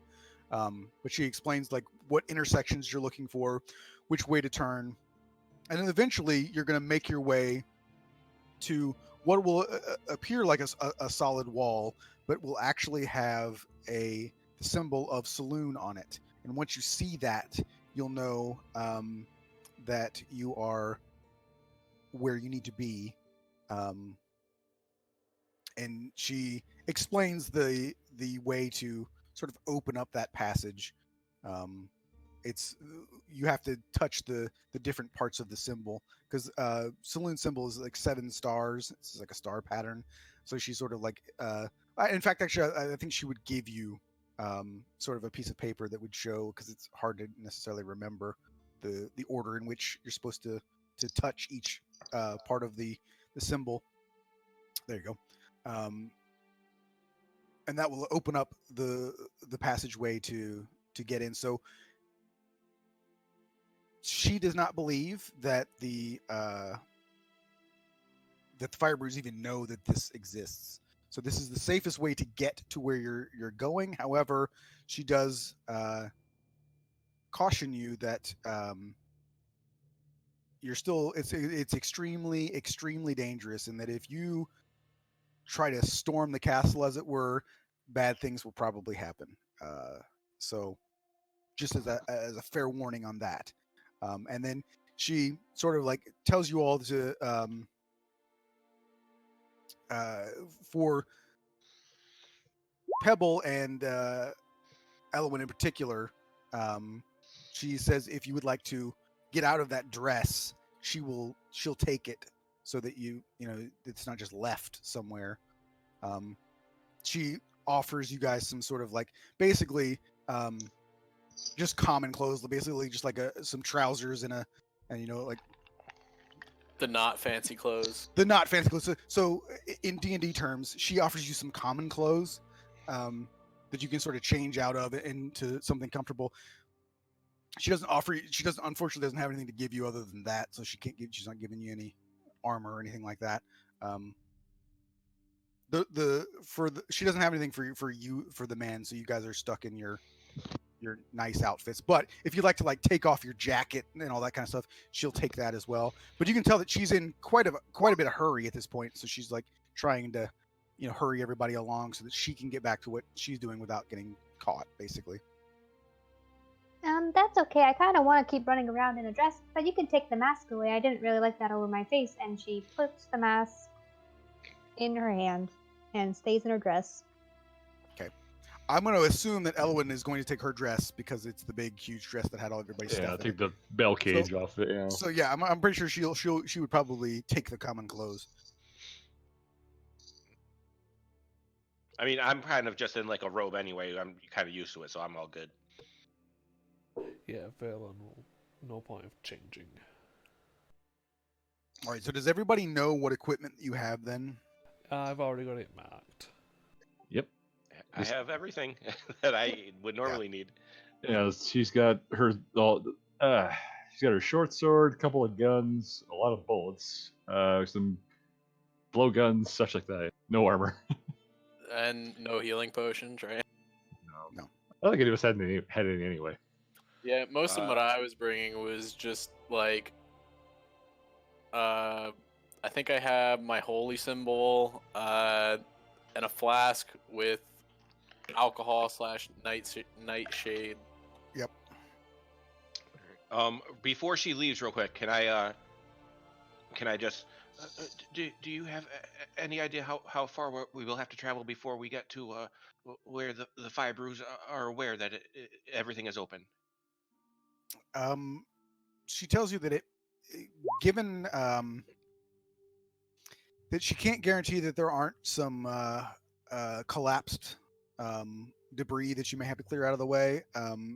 It could take around 2 hours. Okay. To get there. Grix is just gonna nod at her and just say, "We appreciate your help very much." Yeah, thank you, the Onyx. She just grabs the stuff and hurries out.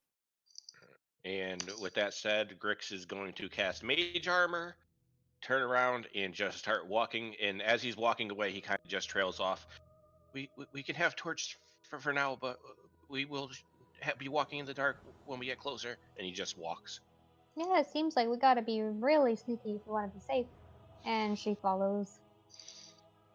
All right, so that's the thing we want to figure out too. So marching order, because again, this is basically the entire way, most of it at least, is single file. I'm going first if no one else objects. Yeah, so that'd be Grix, then Pebble, because she's following after him. Who's next? I'll just say I'd probably go after I chug my night eye, but that's about it. Grix will suggest to have at least one person who can see in the dark at the back for when we have to turn the torches out. All right. Well, So that would put Elowen in the back then, because she can see. I mean, Uh, if I'm the only one out of the 3 humans who can see, I'd go with the back then. Okay. And yeah, I mainly want to be up front because I can see and because I will, Matt, I will gladly walk at half speed if I can make sure there's no traps or any sort of, like, it doesn't look like anything is going to collapse in front of us. Daenerys, what were you gonna say? I was gonna cast light on something that Grix has, that he could easily conceal. I would just, I would pull a coin out and hand it to him and just have him take it back, and I could just close my fist around it if it gets to be I need to turn it off. But yeah, I will walk as slow as necessary to make sure I keep an eye out for any sort of like stuff that looks like it's crumbling down and might fall if we bump into it, or any sort of traps or anything like that.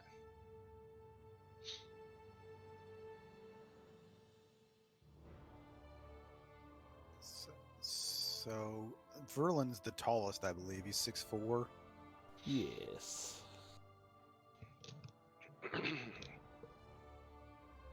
How tall is Caden? 5'10".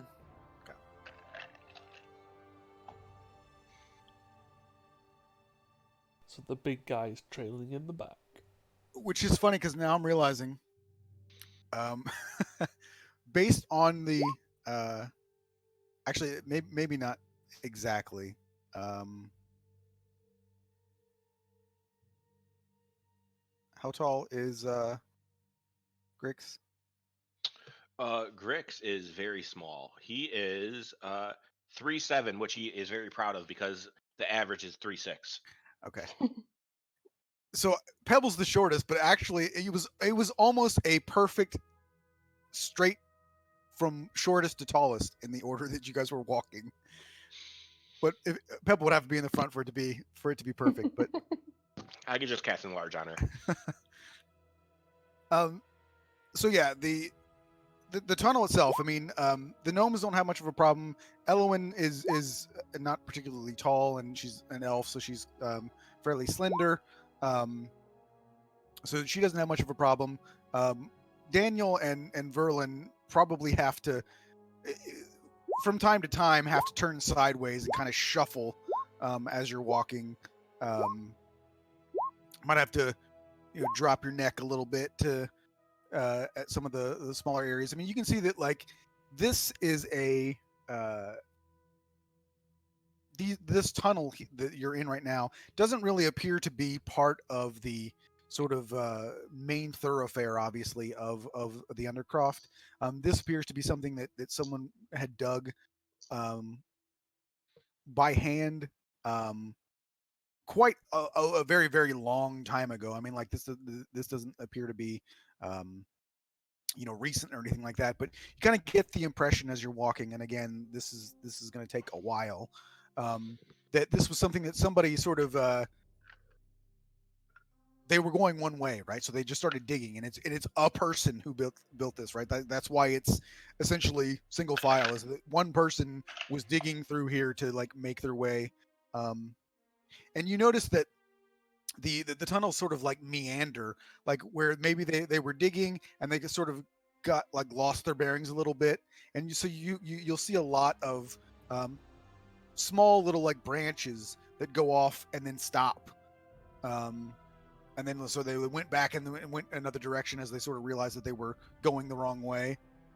So it's not like a straight shot either. So you can see that there are these little branching paths, but most of the branching paths don't actually go anywhere.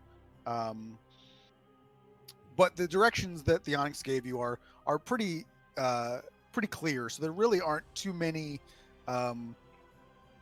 turns that you have to make. You basically just have to keep following the tunnel. There's a few intersections that she tells you that to go right, go left, that type of thing.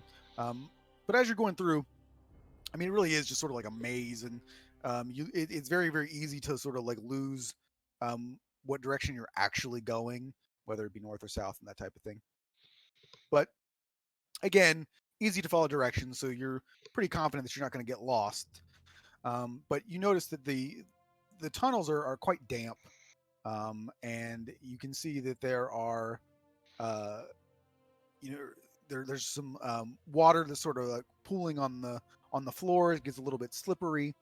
Um, you really get the smell of like mildew, and I mean it's very humid in these tunnels. It's not warm, but it's quite humid, and it's not pleasant. Like I said, it doesn't smell very good because of the mildew and the water and the stale water as it is. Um, but you guys are going for a couple of hours, and you I'm not going to make you roll for anything like that. And you do find a few scenarios where uh, there's some rocks that have fallen. Like, but what you have to end up doing is basically, because you can't really maneuver. So what you end up having to do is kind of pass the rocks back. So like Grix will have to like start picking stuff up and then basically just pass it back to Verlin at the back, and then he can kind of throw it behind him. And that's the like way that you have to get through, since you can't really, there's nowhere to put these rocks, right? So you guys have a couple of hours if there's anything that you wanted to prepare or anything that you guys wanted to discuss. If you had any plans or anything like that, you have plenty of time to do so. I get my mage armor up and I just walk. Okay, I have to cast that again. Okay. How long does Mage Armor last? 8 hours. I was 8 8 hours or an hour, yeah. 8.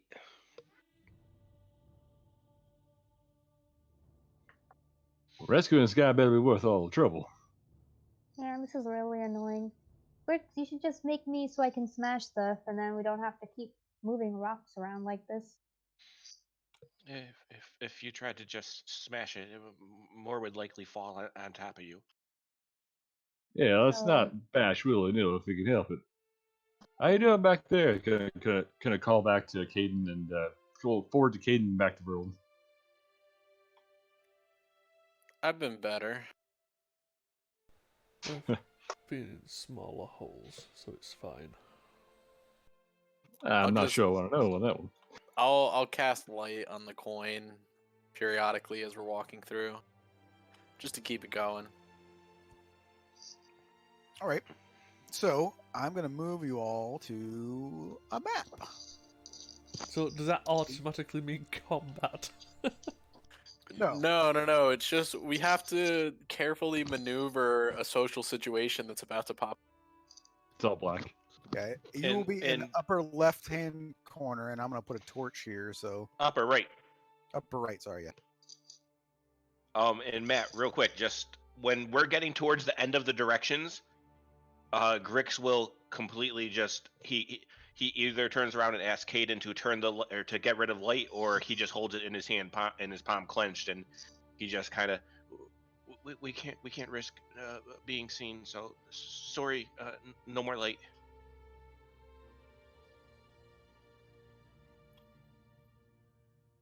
Yeah, I can't turn it off, but if you put it away, I believe the light is easily concealed.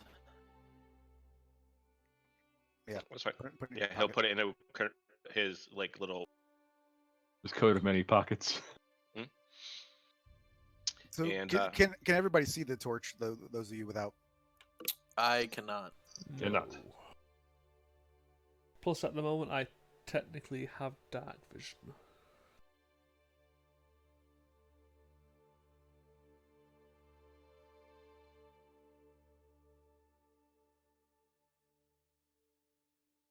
One thing that I always liked about clerics is that I don't make attack rolls. I just make you make save.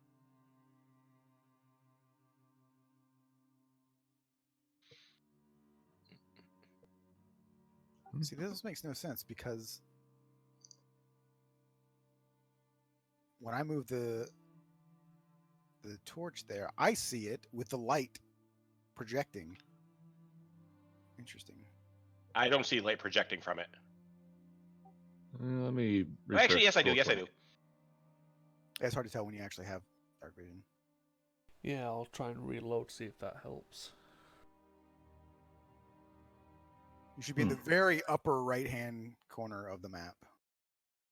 Like, Verlin, you are as far in the upper right as you can possibly be. Well, the good news is I can highlight my token. The bad news is still can't see shit.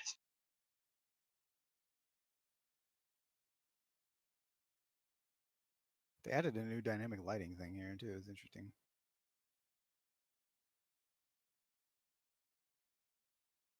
Did refreshing work for you, Verlin? No. You make sure you click on emits light. Yep. And all players see light is clicked.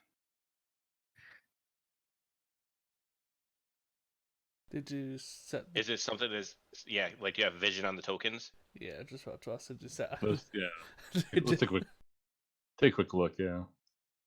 Because for two of the tokens right now, I don't see their HP, so I don't know if they're the right tokens actually. I mean, I see their Yeah, I can click on where my token is and it says HP in my armor class, but I just don't see shit.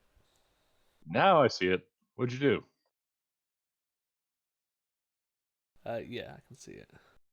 That's weird. Hang on. Fix that. Hey. There we go. Odd. Oh, well, actually, hold on a second. That's what. So Daniel's token didn't have the visible to everyone his health bar.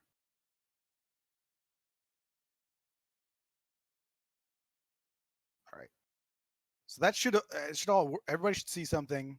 Everybody should be able to see their health bars as well. Mm-hmm. Yes. Yes. All right. So you all can control the torch as well. It's a separate token, so you can move it. I'm not technically you guys can't. I mean, because you don't have a torch lit, but I'm just going to use that for now so that you guys can. We'll just assume that you guys are like holding on to the people who can see and following them. Yeah, that's why I wanted one of us at the back that could see. So as far as her directions go, have we finished where her directions ended? Like, did we already go through the secret hidden door with the 7 stars? Nope. Okay. And also, I'm just going to move Elwyn to the end game of this, just because I don't feel like moving her, and I don't want you guys to have to worry about it either. I was gonna say there's Tokens are two first. elements. There you go. And I can't click the torch. I don't know if others can. I No. cannot. Oh, hold on. I see why. Now you should be able to. Nope. Well, I can't. Yeah, kid. No. I cannot. It says can be edited and controlled by all players. Let me Do you try have it this. on the right layer, or is it Trust on this. map? I mean, I think the question is, do we have to drag it onto the map? I just did it on mine. Yeah, so I don't know. Yeah, you can do that too if you want. You can just drag it. All right. Well, That's probably what it is. So once we're here, is there like direction still clear? Like, do I know which way to go here?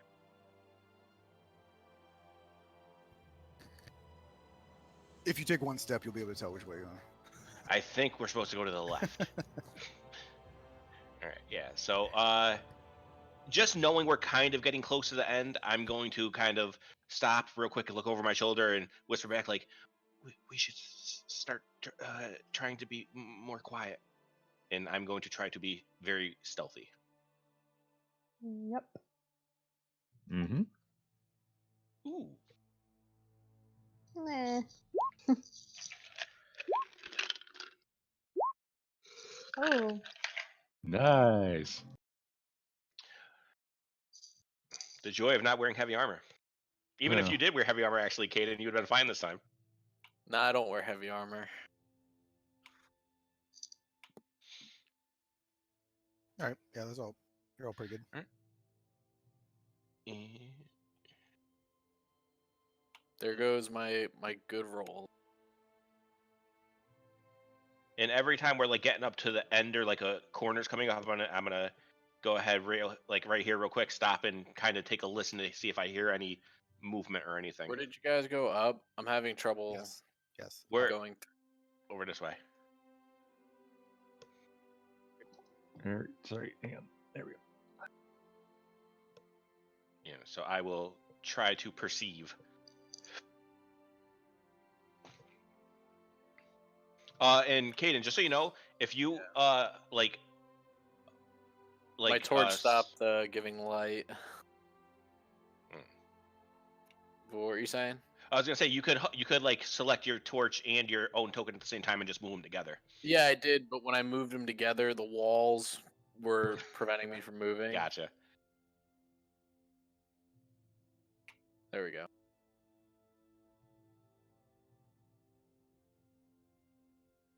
So fancy with your light. I was trying to make it more realistic, you know. There's some cool Well, stuff you can actually. Yeah, it is there- pretty scary. There's some effects. I don't want to do it because Roll20 already runs like crap anyway. But like you can make fire flicker effects so that like when you've got like that when you had a torch, like the light would actually flicker. Yeah, they'll lag the hell out of you though. Yeah, exactly. That's why I don't do it. But it's cool, and I saw some examples of it like working, like, and it looks awesome.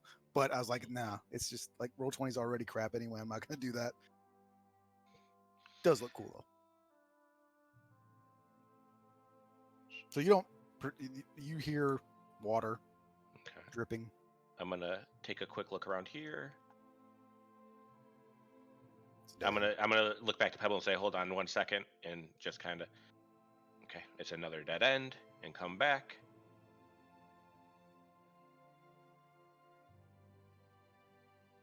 And I'm gonna be obviously keeping an eye out for this symbol we're supposed to be looking for with the 7 stars. Basically just look for Elowen's token. When you see it, you're there.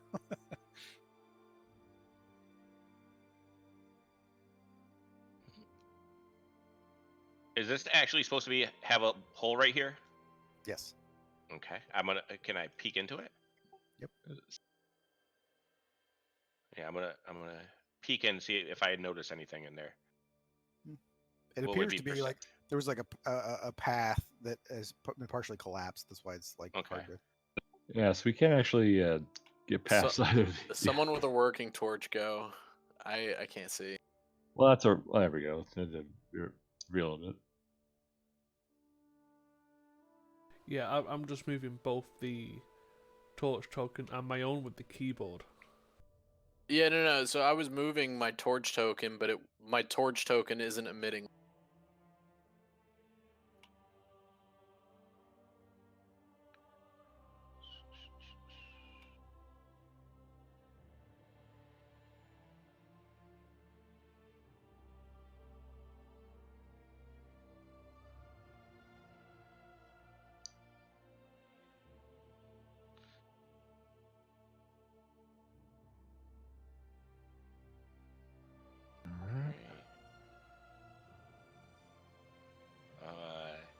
Does it look like everyone else will be able to fit through anywhere over here, like either the left or bottom? To the bottom, definitely not. To the left, it will be a tight squeeze. The nobs can get through. Okay, I'm gonna look back to everyone and just say, very very tight quarters coming up. Let me go take a look before we decide which way to go. Should I come too? I can come too. He just nods to her. Okay. Okay. And I before I even like take a full step in the room, I'm gonna look to Pebble and say, "Tell them to. This is the way through." Okay, y'all gotta squeeze yourself through here. Wonderful. Sugar. Do a Athletics? yeah, I guess. Unless it would be a dexterity check or athletics. Yeah. Athletics, it's you one might of the- hurt yourself. Okay, so Caden gets through. Fuck. You have to like grab like Caden. You kind of have to grab Daniel's arms and kind of like pull him to I get through. just picture Verlin doing the kick from behind. Yeah, That's like, exactly what I was about to say. Ow! Ow! Ow! Ow! Oh, ow, you ow, don't get fuck! through either. yeah. And it's not like a fail of athletics. It's really more of a fail of the fact that you guys are bigger people, right? So Well, you get the feeling that Daniel wants to return the kick to Verlin, but he just grabs his head and just pulls. I'm gonna look at Pebble real quick and say, do you think you could tell if there's any magic on that symbol? Okay. And she'll go over there and use her lingering magic. Oh, and here, Matt, I'm gonna message you because I don't know if you wrote it down like I did, but those are her color. Like, if you don't want to tell us exactly what it is. actually, I don't even know. Whoops.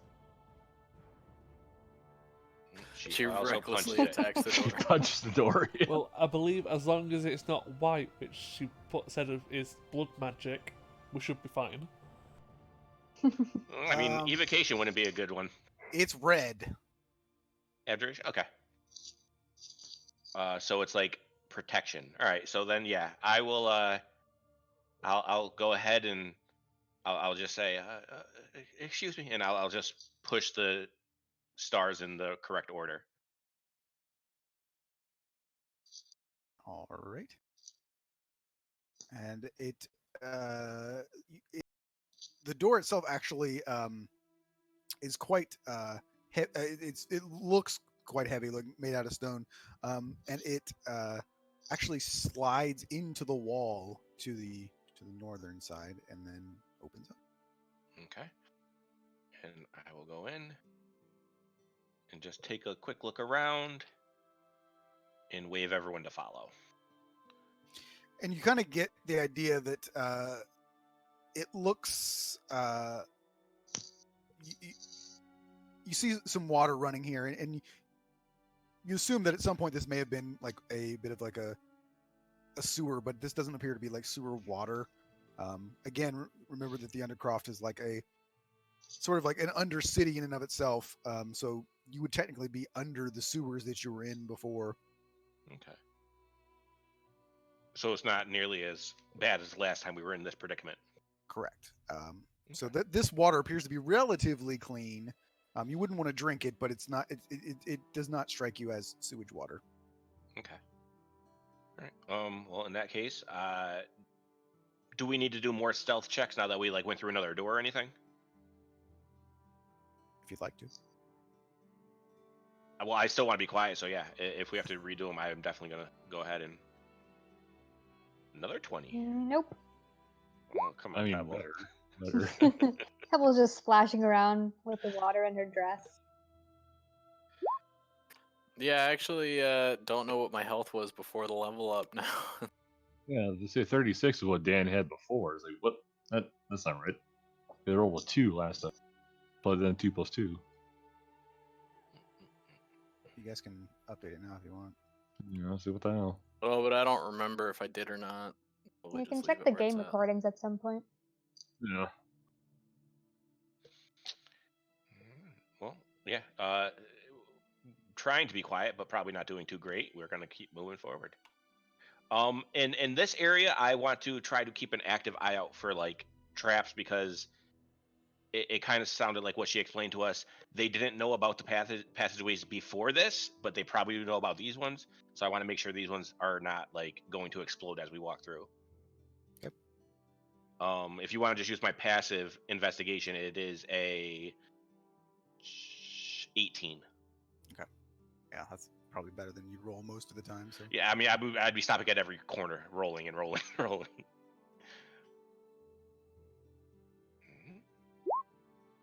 Oop. you can do either roll for health or take the average. And also, if you roll and you get a 1, I'll let you take the average. If you get that 2, you're screwed. What's If you the take if it's 2, you're screwed. Yeah, I got Well, 2, but what's- then it's plus 2. Then yeah. Yeah, 2, and what's then plus the, your con.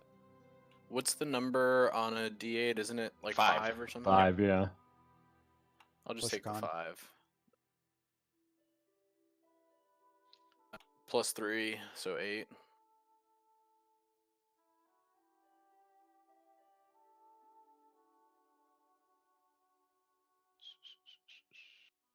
Oop. Make sure to mess with your max HP. 'Cause it looks like you got a surplus. Yeah, you got to update both numbers. So like on Yeah. the character sheet, you would have to Yeah, I do gotcha. yeah, just so that it.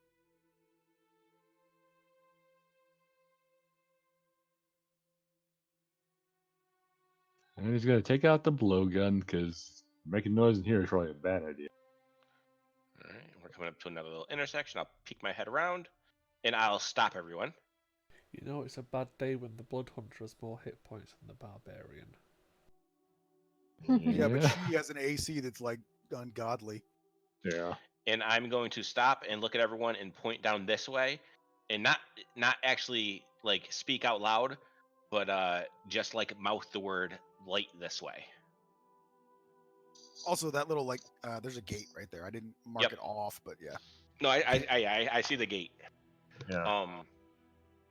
So I'm gonna approach the gate and I'm gonna just check it over, see if I notice any sort of locks or traps or anything like that. It does appear to be locked, but just like a regular sort of like padlock. Okay, I will ask our rogue friend to try to quietly open it.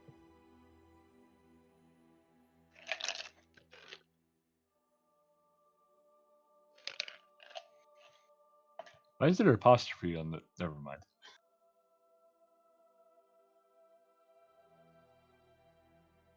Sorry, just pet peeve. It should be there. Well, there would be an apostrophe. It should be at the end and not the. Yeah. I mean, maybe it's spelled like that because she's a rouge and not a rogue.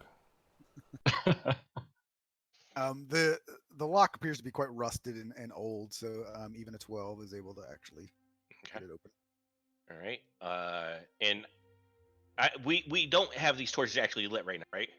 Correct. All right, because once we get here anyway, we're gonna. I think most people will be able to see light down here. So yeah, I'm gonna start walking through. Yeah, I think during most of that travel, I probably would have had my hand on the back of Daniel or Caden and be like pushing them in the right direction.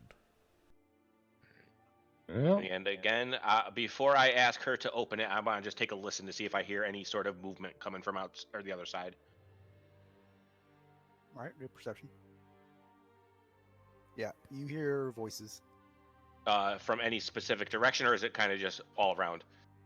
What you hear is to the northwest of you.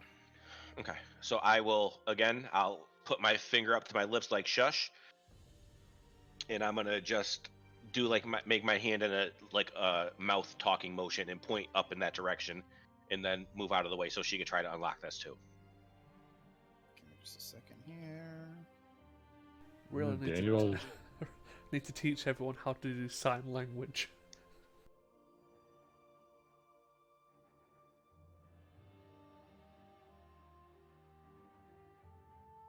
Just in case. And I will fix that for you.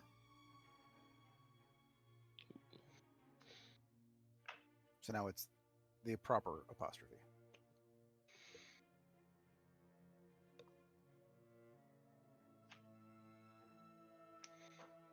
And yes, she's able to unlock that with Okay. ease and in silence.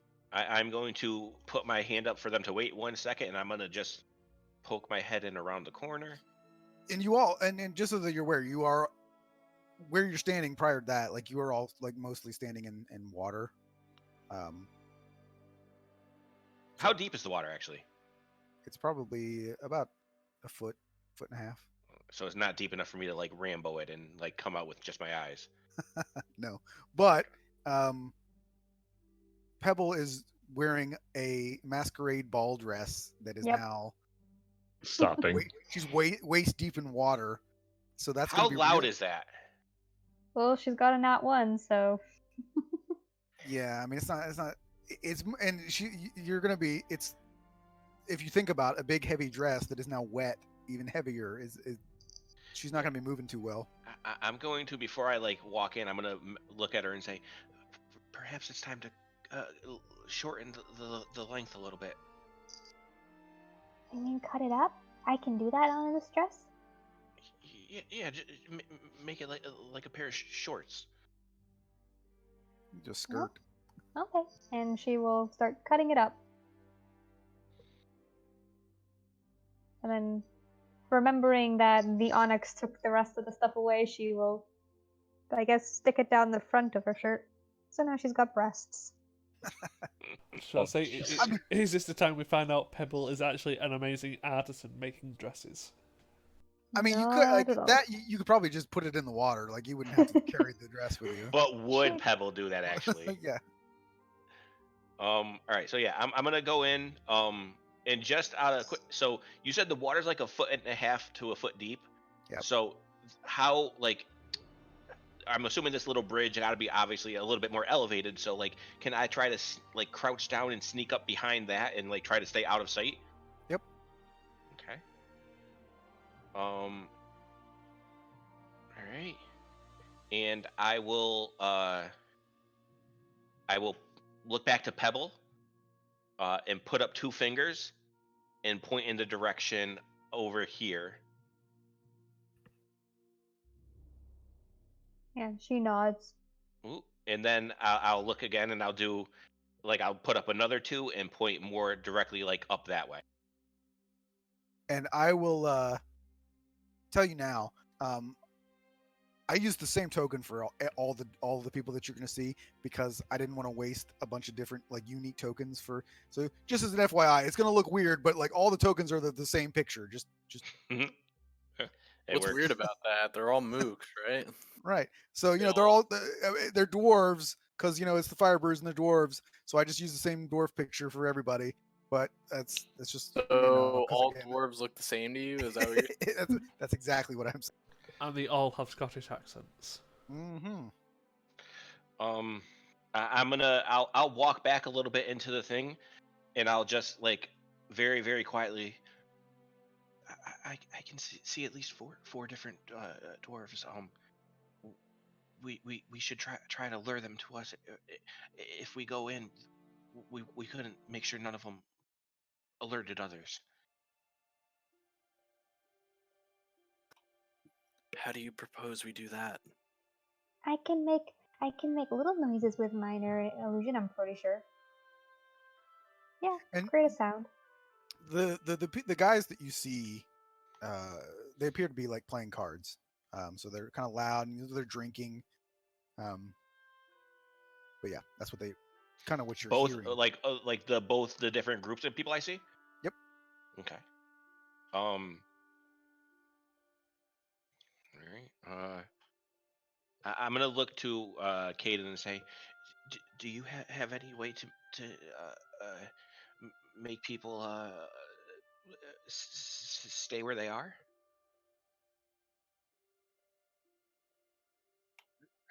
Not a lot of people. Can't see. It's still stuck back in the hole.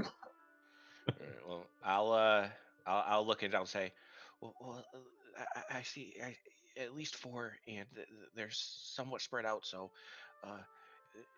we either try to draw them to us, or we have to have someone try to sneak up to the other group before we can try to do this quietly. Can we just sneak and walk in the water and swim under it? You see Daniel look at disgusted. They're like, ugh. Gemma taught me to swim. I don't think the water's deep enough for us to swim, Pebble.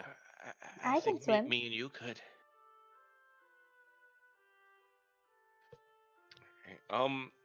So actually, you know what? She mentioned it. I'm going to try to lay down in this water, Matt.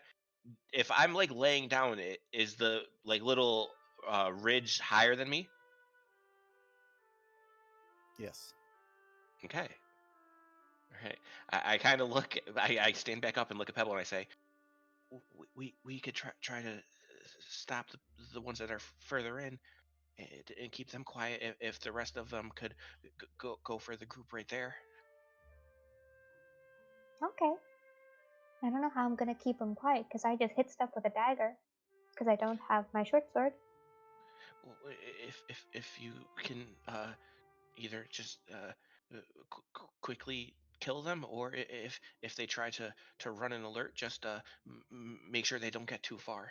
Okay, that's easy. Dana's I gonna can just Dana's kill gonna lean in and is like, I'll be overthinking this just a little. Couldn't you just make some loud noise to scare the piss out of them?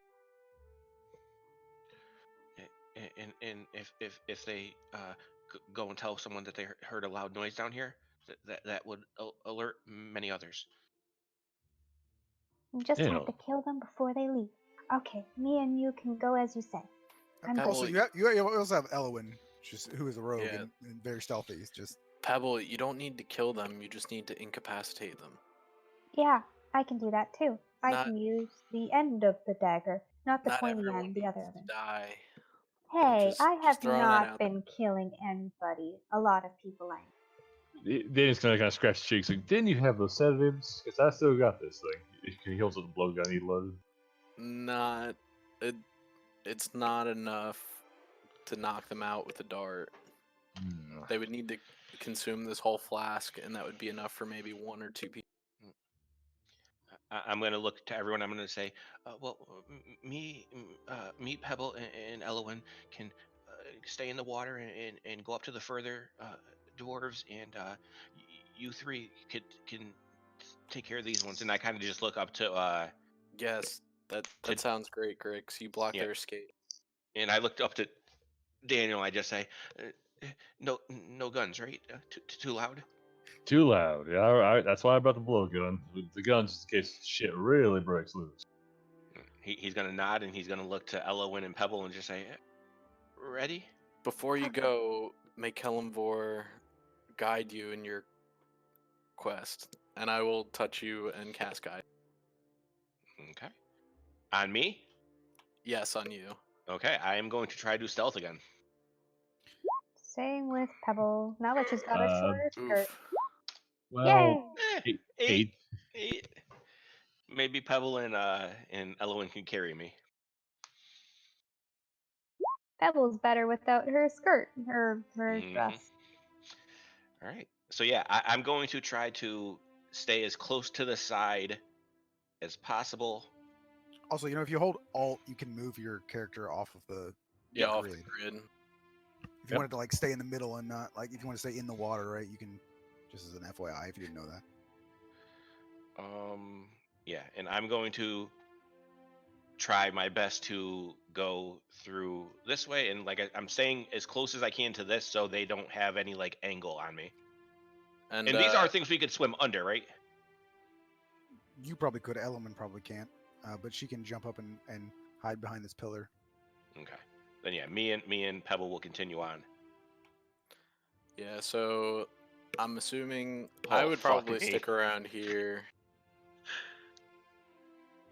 All right, there might be a little bit more than I thought.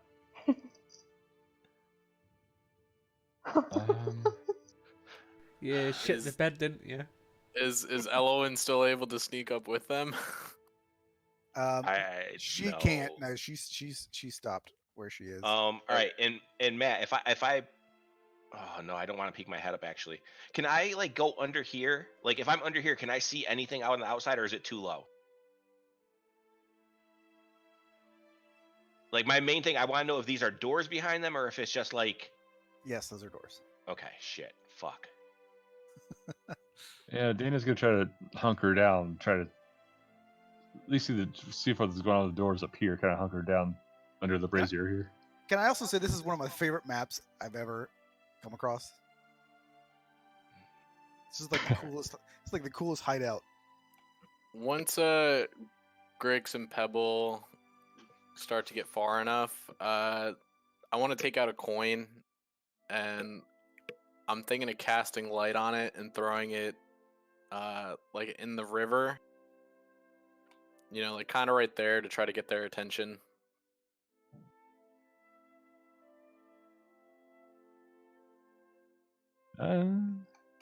Plus, it'll also cast a light in this big dark zone.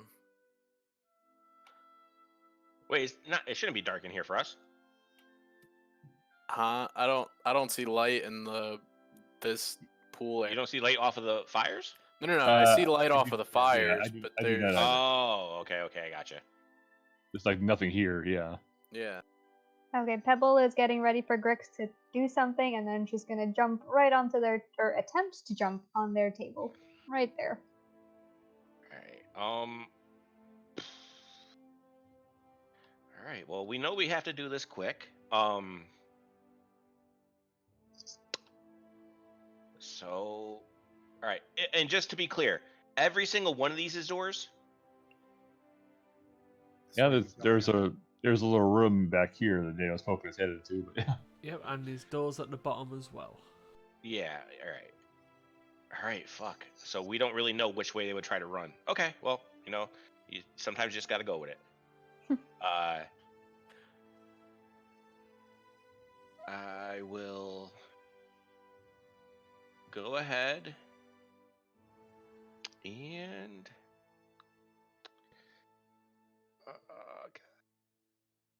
I will go. Oh God, this is scary. I'm remembering some advice we got before we left at the moment. Well, I mean, I tried suggesting luring them out, and everyone was like, "That won't." So It's not so much luring them out as it is sneaking past them. Well, I'm not the one who came up with this plan, so have fun.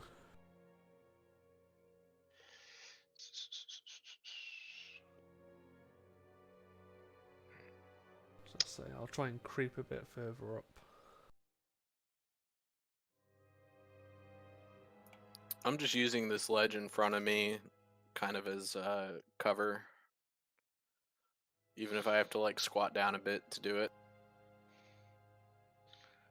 All right. Well,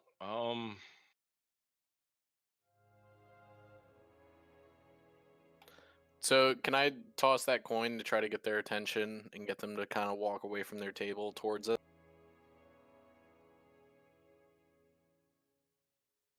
Yeah. That wasn't a very confident sounding, yeah. I haven't agreed with that. yeah. That sounded like a, yeah, sure, why not? Yeah, I'm gonna throw the token where that torch landed.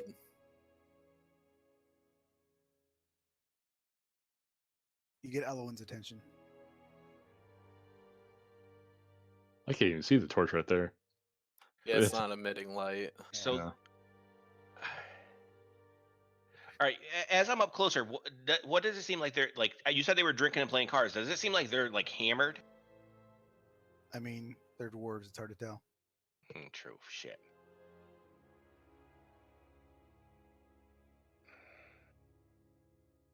All right. So, yeah. The group of 4.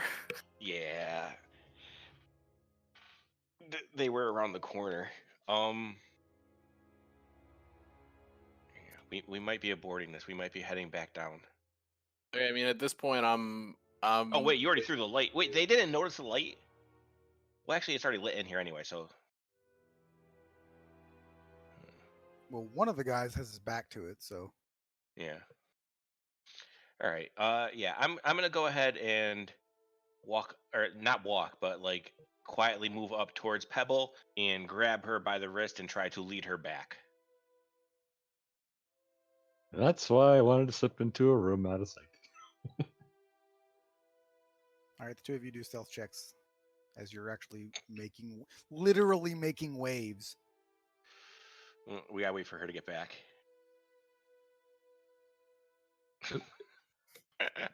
Wow, dude. Yeah. Yeah. Something, brute force, something. I mean, isn't it the best place to have your wizard between 6 enemies, far away from the party? I mean, I'm gonna be fine. It's just He's got some misty steps. Technically, there's 8 people that you could see total. yeah. I was not expecting there to be another big group up here. I think that was the point. Yeah. And also, I mean, there's a lot of doors, so we're gonna have to be able to get by them anyway to see which way we gotta go. Well, there's a door down here by us. And there's a lot of doors on the bottom half with no people there.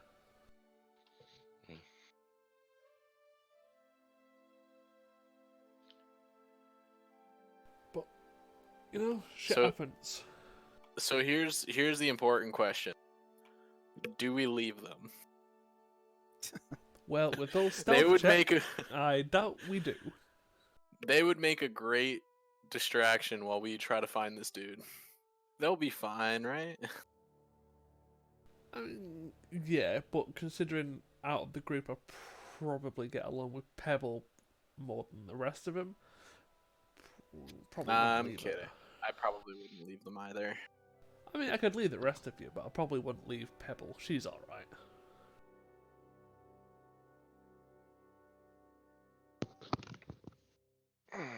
I'm just waiting for her to get back, and she's gonna roll a good stealth, and then Matt's gonna say, "Okay, so roll initiative." Well, you guys are a group, right? If she rolls really well, she just leads you through it. Sorry about that. I had to save the cat from committing suicide. What did I miss? We're just waiting for Pebble to get back and try to stealth away with me, which probably won't work. My dad's cat tried to do that once. It was on a leash, and it like jumped over something and almost hung itself. And it's like, you stupid fucking cat.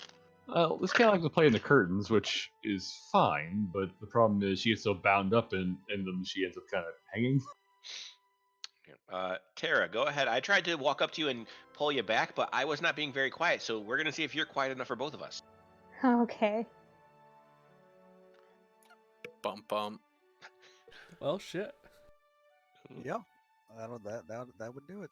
Okay, yeah. I'm just gonna try to grab you by the wrist and put my finger up to my mouth and just point back the other way. Okay. Pebble will kind of look disappointed, but follow back. Okay, and again, following as close as we can to this. And I'll say too that as you guys are looking, like, yes, these guys are sitting around drinking and playing cards, but they're armed. Like you get the idea that like these. I mean, like, these guys are in a crime family, basically. They are not, pushovers, basically. All right. Well, yeah. When me and Pebble get over here, when I'm like out of line of sight, I'm gonna just point over to where Caden is, and I'm going to cast a quick message and just say, "There were many more than I saw. We're gonna look around down here quickly." Why don't we go through one of these doors? And I will immediately tell Pebble, shh, stop. And we're gonna like, all right. So all the doors are obviously closed. Yep. I'm gonna point over to the pathway and take a look around that first. Is there any doors or anything down there, or is it just like an end? Yeah, it's just a little. And then there's double doors here. Correct. All right. I'm going to approach the double doors, and I'm gonna point to my ear and put it up against the door. Actually, Pebble does the same thing. both of you don't even really need to do that. On the opposite side of those doors, you can hear loud cheering. There sounds like there's a whole lot of people behind that door, and they're like yelling and screaming, and like, but it's cheering. Like the sort of like it sounds jovial. Do I hear anything like distinct? Like, is there punches being thrown? Like, does it sound like someone's fighting and they're cheering, or is it like, do I hear like glasses and cheers and stuff like that? No, yeah, it sounds more like people are like cheering a fight, basically. Okay. Then I guess. Well, sorry. While you're thinking, while you're thinking, at least, two questions. The first one is: is the group right in front? Are they audible back from where Daniel is? If the door like cracked a little bit. Probably not. Okay, so he's going to try to gently open the door and close it behind him. And if possible, I'd like to use observant again to see if I can catch any good hints and or good tidbits from them. Trying to at least try to be hunkered right around the table up here. Try to glean anything from them. Do a stealth check. Stealth check. Okay. Because I've been doing great with that the whole night. Hang on. That's not too bad.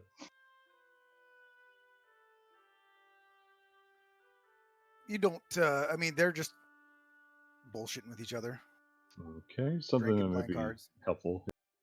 No, there's not. They're not talking about like, hey, you know that secret passage over there? Like, they're not doing any of that stuff. They're just regular dudes drinking and playing cards. Okay. Nothing like, oh, that prisoner has been giving us trouble in that specific door in the bottom left corner. No, none of that. Well, that's kind of thinking, like, is there anything that we would be talking about to be helpful if we just need to sneak around or something? Yeah. That's a good thought, but they don't know. They don't have anything to Well, add. I guess Grix is gonna look at Pebble and point up to that door, and we'll just start trying to see if we can hear or see anything in these doors. You don't hear anything behind that door. Okay, I would move on to the next one, and just keep going all the way around.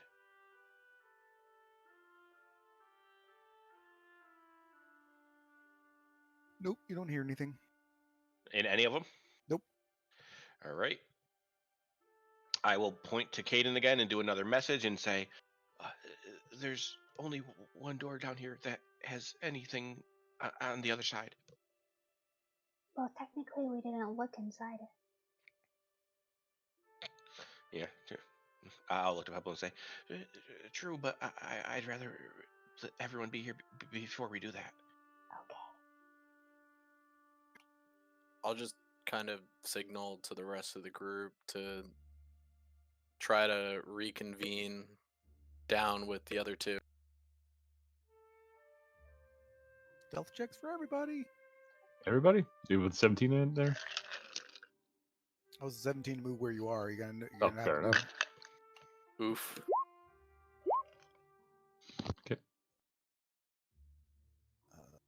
Not only in 20 tonight, Rob.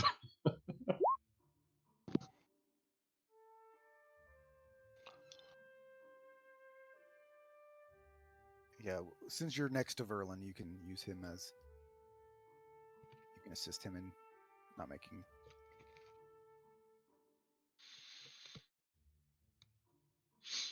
Well, once everyone kind of gets down here, I will try to crack open the door in front of me right now and just take a little peek inside. Well, I don't hear battle music yet.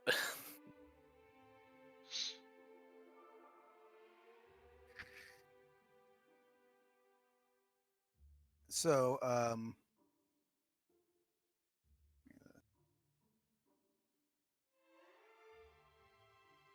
this is actually funny. Really? They're asleep. That's Okay. why you didn't hear anything. So you can see that there's hammocks that are across the. All right. And since I was trying to like peek in, am I able to, even before it like is open anymore, just quietly close it? Yeah. Okay. And I will just put a finger up to my mouth again and point the other way and just start like shuffling away. I'll once we get like over here, like I'll wait for everyone to come to me, and I'll just whisper. It seems like those are barracks. There were two sleeping in there. Maybe one of them is like a jail. We should check them all. I happen to agree with that. I say we let Elowen do it. She's the most quiet. Okay. Oh, really? Let's see you get to work. The reason I said it, and I'll have her sort of like do that, and I'll just do another stealth check real quick. Just. Yeah. The reason I said it was funny when I opened that door is because literally that's the only room that has anybody in it. You son of a bitch. Which is like, I can't believe you literally picked the only one of those rooms that had anyone in it. The rest of them actually are empty. They are the same. I mean, like there's some of the rooms are a little bit bigger, and they do have like they have chests in them. It's just like their belongings. It's not like treasure chests or anything. But that's what Elowen tells you, is that they're all appear to be empty there, but there are some stuff if you wanted to try and rob them. Any weapons or armor? Well, from what I saw, there's just mostly, shit and shack. basically just yeah. it's personal belongings. It's like their clothes, change of clothes, and I mean basically like it's where they're sleeping, so it's like their dressers and like where they would keep like Well, not to mention they're all dwarves, so no one would really fit their stuff. yeah, that too. No So, one's would. Right. oh, yeah. So here's the thing, though. If we wanted to draw them away, couldn't we just light a fire in a couple of these rooms? That would bring them down here, and Well, I the mean, of rooms course up we there. have to sneak up there. I'm saying. Well, they all look the same as these ones. The only door I've seen that's any different is, and he points to the one with all the noise behind it. There was one that Daniel had walked into. Was there anything in there? No, again, just shit and check. The room that he walked into also had other doors to the north, but Oh, I didn't. Really? Yeah, I didn't see that. yeah, the room. Well, it's because I mean, the doors that you were walked through was open, but there were doors to the north where that room. Well, I think you would have. But the Yeah, you room- probably would have said something but about the, it. but the room, yeah, but the room that he was in didn't have anything. Okay. So wait, weren't there more doors up north? Maybe They were all like what Grix is telling you is every single one of them looked exactly like one of these doors. Okay, so you think it's just more barracks? In his opinion, yes. So we either go back up to where Daniel was, or we just try to peek in here and see what's going on. I feel like Daniel's makes more sense. Yeah, but They might be having our guy fight in a fighting ring. can Daniel crack the door of that one just to kind of peek inside, like one eye? You can certainly try. I would like to, if possible. It's not like full on just kind of goes fling the door open. Glance. Depending on what you roll, you might. Probably, yeah. I was lucky enough in that 20. I'm not sure I have a third in me tonight. Yeah, do another stealth check. Ah, hell.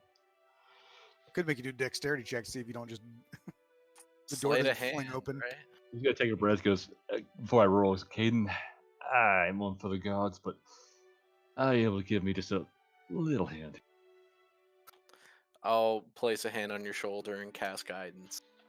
Thank you, man. You could just let Elwin do it, but you know. All right. So just peeking through the 20, door, 25, yeah.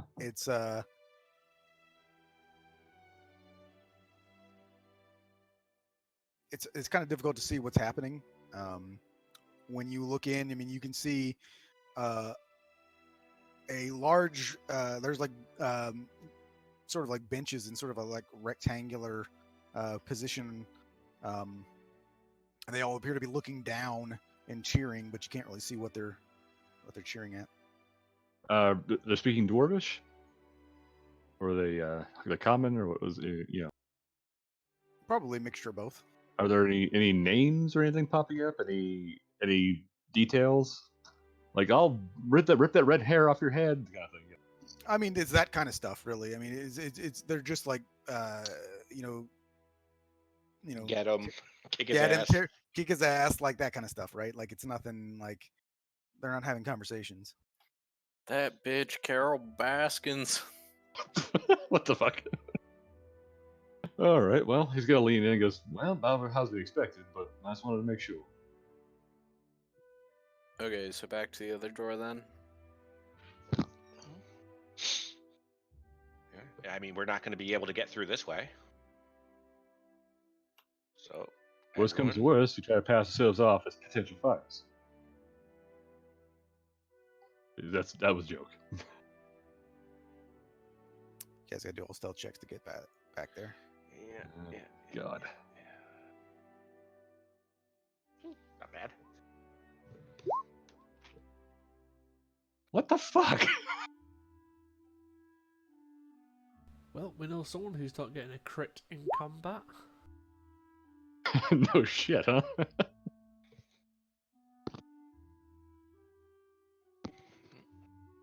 I shouldn't be complaining, but what the hell? So, is this another door with sounds of combat on the other side? Nope. Okay. It's locked though. Or It is they're locked. locked. Okay, I Question: will. Can we close these doors? Yes. Yeah, I'd so like to Daniel's close gonna the close doors. those doors. Yeah, he's gonna close those doors, and he's got a short sword on him that Elwyn had, and he's going to. I don't think there's a term for this in 5e, is there? I would say he's gonna spike the doors, basically try to make sure it's latched shut. A piton. That works too, but yeah, back in the day it was called spiking the doors. It's literally just shoving in there to make sure it doesn't open. Yep. That's fine. Okay, I will ask Elwyn to see if she could get this open quietly. Yes, you can. Okay, and then if she would mind peeking in, also quietly.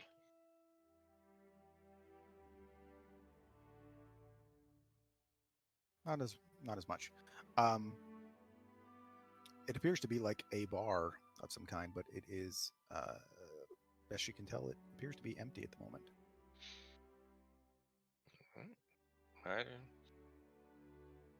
I will creep in.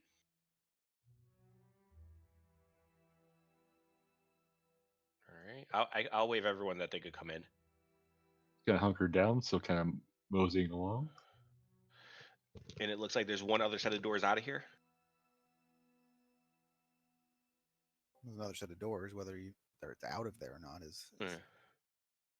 All right. Is yet to be seen.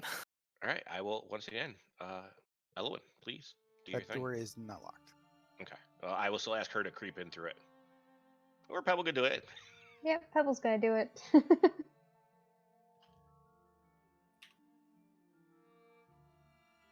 She will semi-stealthily peek through. It's basically it's storage. It's the larder. She shrugs.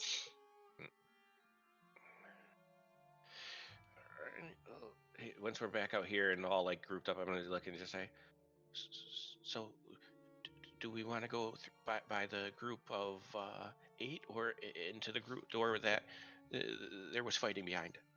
Is the fighting behind the only door left? That's not sleeping doors?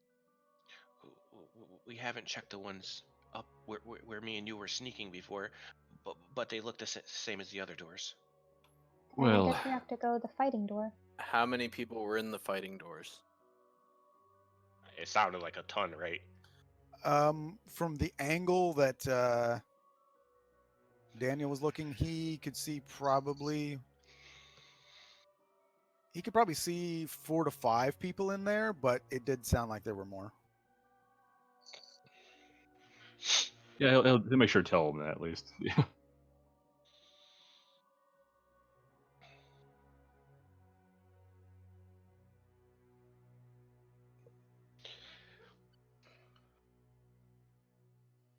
Fireball into the room. I don't think we even have fireball. No, I have lightning bolt. Yeah. Well, if we had given the opportunity, we might be better off sneaking through the fighting pit more than anything else. Grix is gonna kind of look to everyone and say, I might have an idea to get these guys even more distracted. Are these barrels filled with alcohol? Yes. We could start a fire in the storeroom. You know, when I mentioned a fire earlier, you guys balked at me, but now that we're in the storeroom,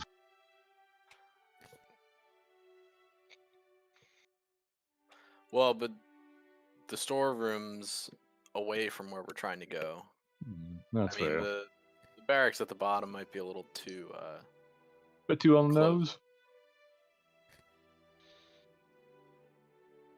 All Also, right, well. take into consideration, if you do start a fire, that'll put everyone more on guard.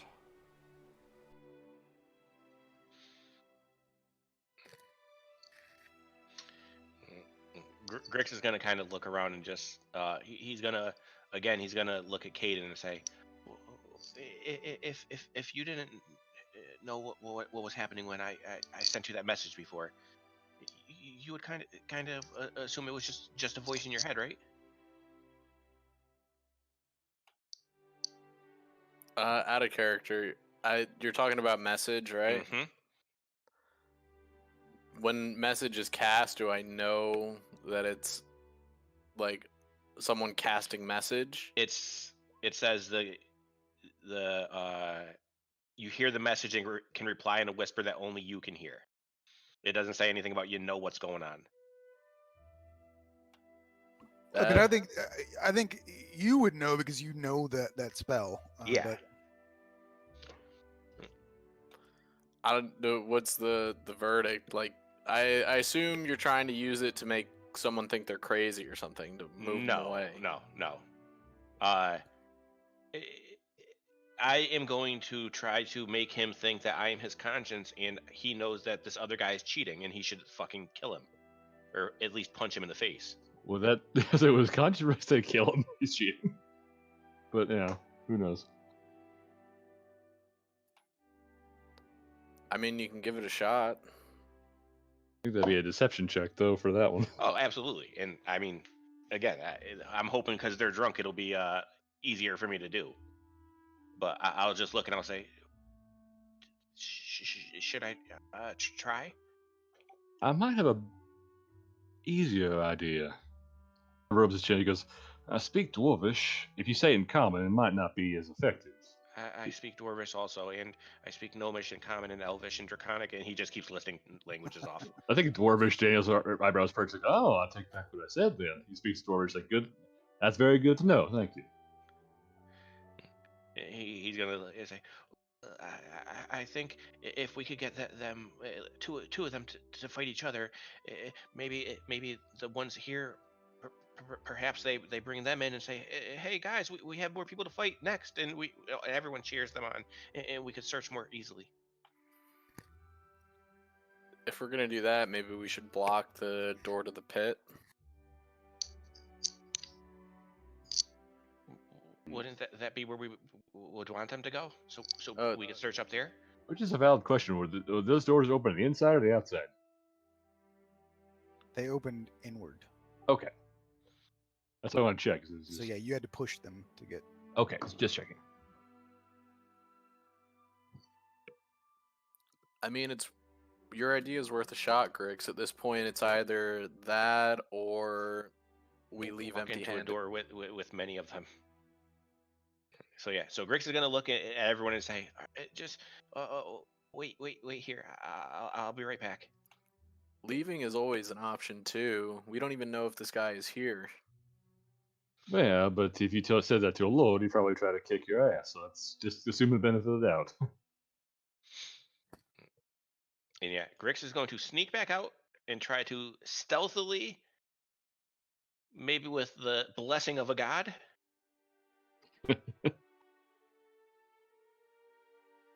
try to be quiet and open this door. Actually, wait. It says I can cast it through solid things, right? Through solid objects, if you're familiar with the target, you know it's beyond the barrier. Okay, yeah. So since I saw those guys before, can I point to where they were and cast it through this door, or is that too thick of wood? I would say we probably, if we're gonna do that, might as well unspike the other door. But yeah. 3 feet of wood blocks. The door's not 3 feet thick, so. Okay, so yeah. So I will. Is there? I mean, I'm assuming these doors can't be perfectly made to where there's not any way I can see out of it. Like, can I find any way I can peek out through like a little slit to see what happens? Probably not. Okay, fine. You'd have to open the door.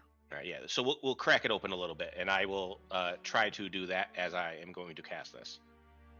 And I will cast guidance on him. Daniel's putting the unspiking it, so he does this and just puts the blade in a sheath in his boot. 10, not terrible, not great. All right, so yeah, I'm gonna do it, and I'm gonna just point to one of the dwarves that was like at just the first 2 that we saw, the ones that were like over this direction somewhere. And I'm just gonna like, yeah, I'll point to the one right there, and I'm just gonna whisper and say,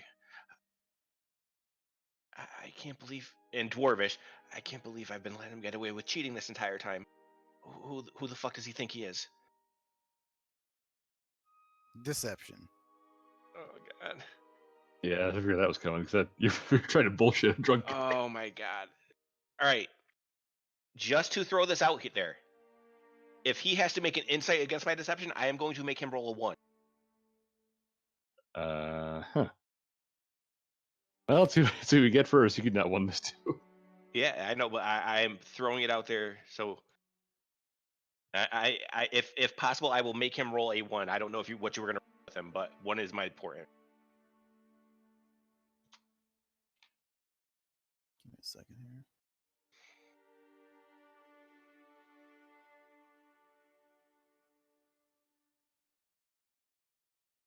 So we get them to start fighting. The other guys surround them, and then we cast Fireball. We don't even have fireball. I know. You have to get them on a straight line. So you want to get them all lined up on that bridge. We're, and yeah, then we're cast gonna get them lightning all. bolt. Yep. Like really fucked up bowling pins. Yeah. Or just get them all in the water and I'll electrocute them. What's louder, a group of like a cheering crowd or a lightning bolt? I don't think lightning bolt is loud at all. It's only the it's Thunder. only Yeah, I thunder. mean that's like the, the lightning. concussive It's blast, lightning itself is silent. It's the thunder that is like the concussive blast, basically. well. There's thunder wave. Yeah, there's thunder damage and lightning damage. So I think the two. Well, I've always done the two separate, but I don't know how Matt wants to do it. Yeah, I mean I wouldn't I wouldn't consider lightning bolt necessarily to make any sound necessarily. Well, I mean even with a 1, I mean it's a pretty high DC to because again, as we've discussed previously, persuasion and deception they're not mind control. Mm-hmm. So you can see he sort of shakes his head a little bit, like you sort of got into his it was successful in that he recognized that something happened, but he doesn't get up and fight or anything.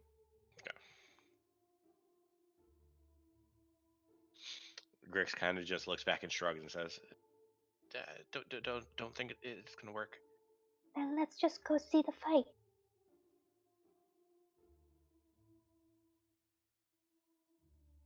Out of curiosity, does he try to reply to the message like, "How do you stop thinking like this?" Oh well. No, he doesn't say anything. I figured out. And then, real quick, my one last suggestion is going to be, well, if we go back into this room, and if you guys could give me 10 minutes, I can look into the room where the fighting is from there. I guess so. That'll be safer. Pebble, you'll get to punch things soon, I'm sure. I'm gonna do this real quick. Okay, never mind. That was for Elwyn. Mhm. I was gonna see if I could have her come up with an idea, but she can't. All right. So yeah, Matt, I'm going to sit here, and Cry ritually. nope, I am going to clairvoyance into there. Meanwhile, Pebble is actually just going to look around this room and see if she finds anything interesting. Investigation check. And yeah, I can't do that as a ritual, so that is an actual cast of a 3rd level.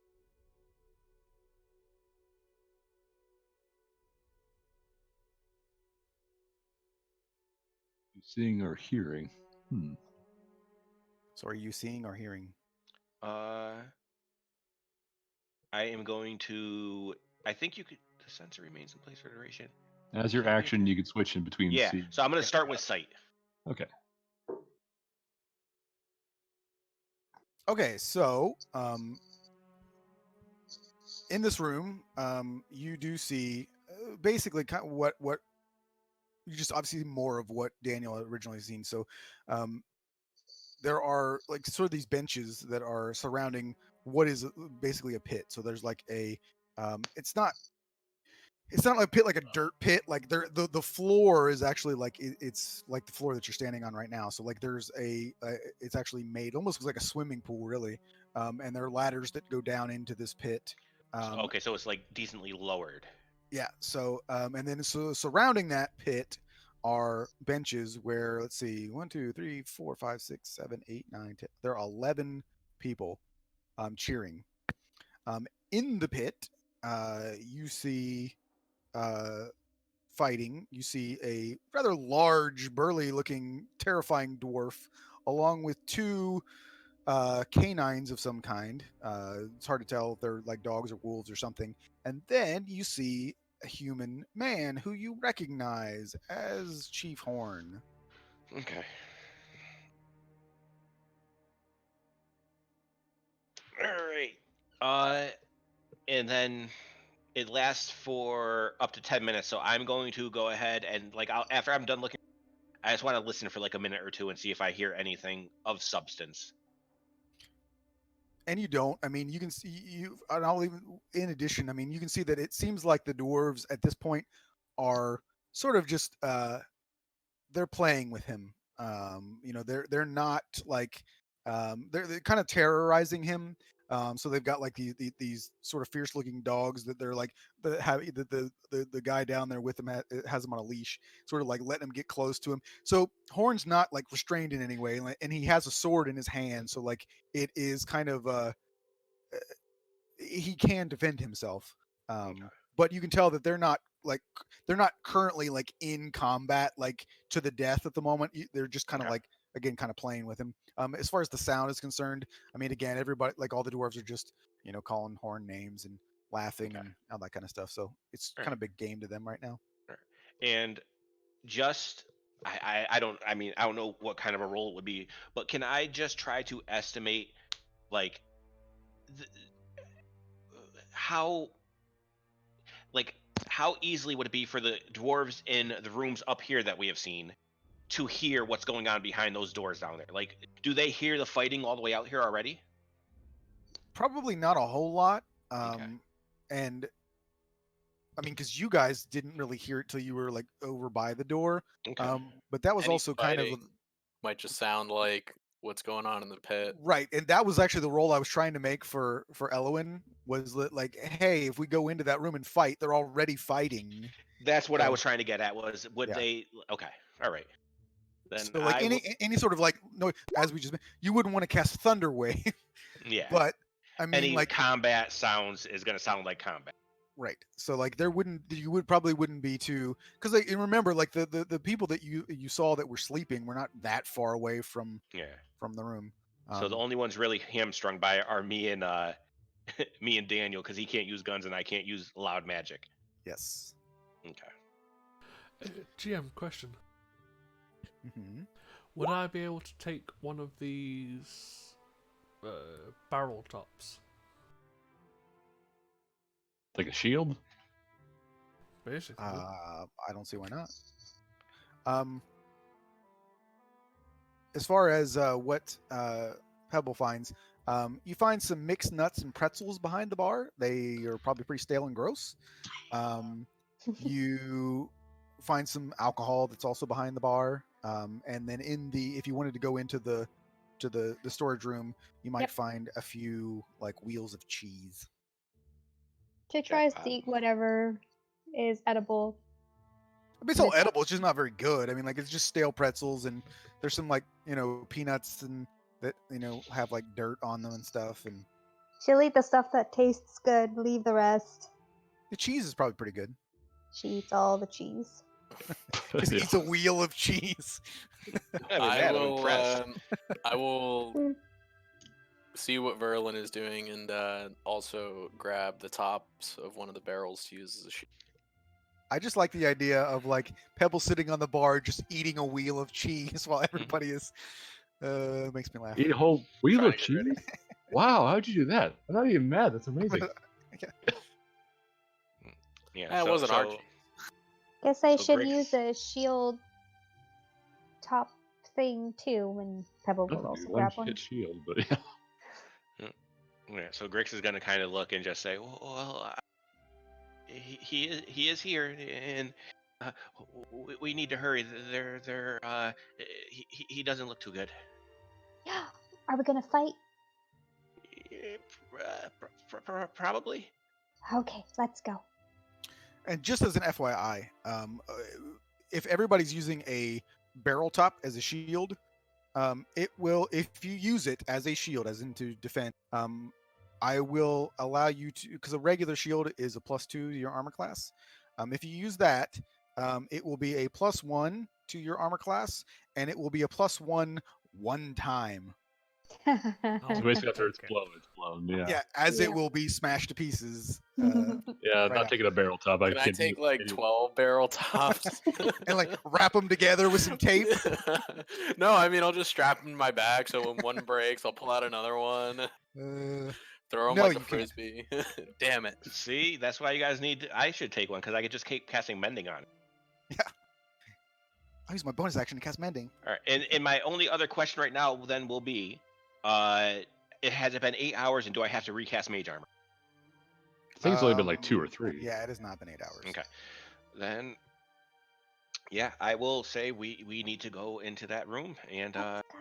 Let's And go. then everybody do a stealth check again to get past these guys that you've successfully gotten past numerous times now. I was They're going. drunk. I yeah. mean, they are probably pretty drunk at this point. Oh, great. My token has disappeared. I'll redrag it on in a second.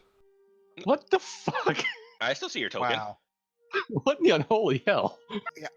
that's nice. You got a 20 and a 1, but you've rolled 23 like 7 times now. Why is hers not rolling? What? Oh, it did roll. It was a 10. Never mind. I know you're gonna bullshit you. I've been playing for a pretty good while. This has never happened. I've rolled a bunch of 20s also, but they've all been in like the second half of the. Yeah, I don't know why I rolled twice though. Matt, But Yeah, it doesn't matter. could The you first one just works. move Verl on for a second to see if he re-shows up for me? I moved you way down to the door. Yeah, I can see now. Like I say, it disappears randomly on the screen.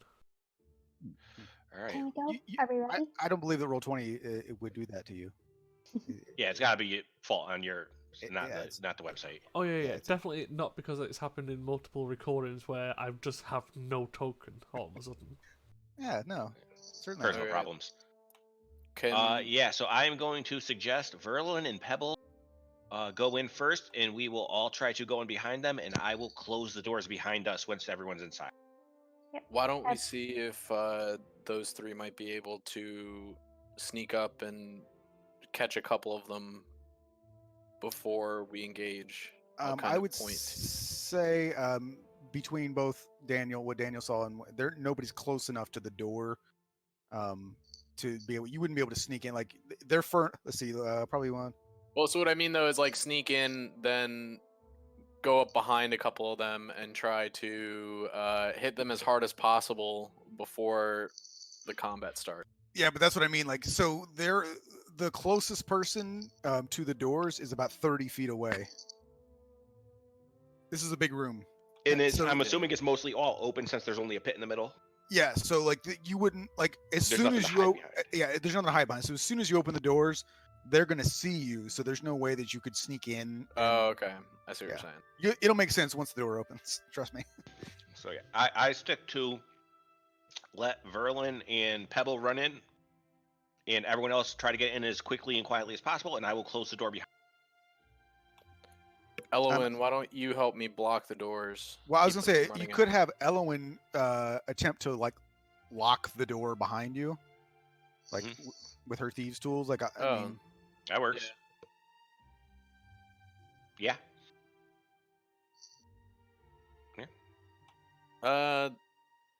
Yeah. I Those can got Daniel's sword, so you can't spike it or anything. So just need might I'll cast bless before we get started. and I would say too, Caden and Grix, you would probably be able. Well, no, you wouldn't be able to, Caden, because that's a concentration spell. You would probably be able to prepare a spell, Grix. I will go ahead and prepare once we all get in, and I see Elwyn behind us. I will cast Pebble's favor on her, and she will be big. So I will bless Grix, Pebble, and Verlin. Sweet. All right. So Now you worry about them not bashing down the door. So these doors, the doors themselves are actually not locked because they don't have any really reason to lock these doors. But Eleanor will attempt to lock them behind you. But currently, you don't need to kick them in. You don't need to unlock them. You can just open them quickly and run in if you would like. Yeah, I'm gonna say we try to open and rush in, and I'll let Elowen close behind us and lock it. All right. So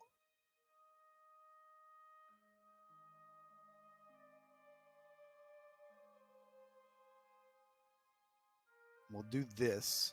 And I would say right here, right in front of where Caden is, that's probably the furthest distance that Pebble. Oh, actually, you guys probably that was in the wrong layer. So right here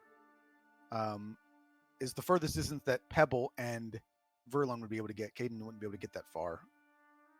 So Yeah, you would- I hear you. I Yeah. was just So marking like, if you guys want to so that's as far as you guys could get. In Can I, this like, action? Can I run in over to here so that way she'll have more room to lock the door?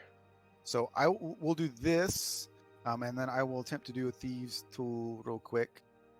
You can cast enlarge. All Okay, right, so you are a big pebble. Yeah. Some you might say are a a rock. big blessed pebble. Would Alright, I have like, had enough time to bonus action Crimson Right my short sword? Your short sword. Well, at this moment, it's in my hand, so it's my short sword. I know, I was just teasing. hold on a second. This is messed up. So, how much damage do I take? 1. Awesome. A paper cut, yeah. So I just wanted to put the door back. All right. So God damn it. Oop, what'd you miss? what happens with the 1? Oh no, I'll lose 1 point for bringing up the Crimson Right, but my token's just disappeared. What do you mean token disappears right in front of me? So I can see the light token, but there's no longer a Verlon there. Refresh. Does Verlin not have sight on his token and only on the torch? Correct. What the hell goes on with Roll20 sometimes? No, it's like my token will physically disappear. Can you see it now? I'm moving it back and forth. Yeah, I can see it now, but it's like a second ago it just completely disappeared off the map. Huh. All right. So, because this is going to be a lengthy process, we're going to go ahead and end it here because we're going to roll initiative at the start of the next game. Because if we, obviously, with this number of people, this is going to be a long combat round. Like, Oh, this'll take come a while. on. I got them all lined up right there. That's at least 4 dead immediately. I mean, yeah, like these guys are lined up on that bench pretty well, but yeah, moving. like this is probably going to take because this is probably going to take at least an hour to get through this because combat rounds always take forever. For the sake of sanity, though, can we make sure enlarge Pebble's token so we don't forget?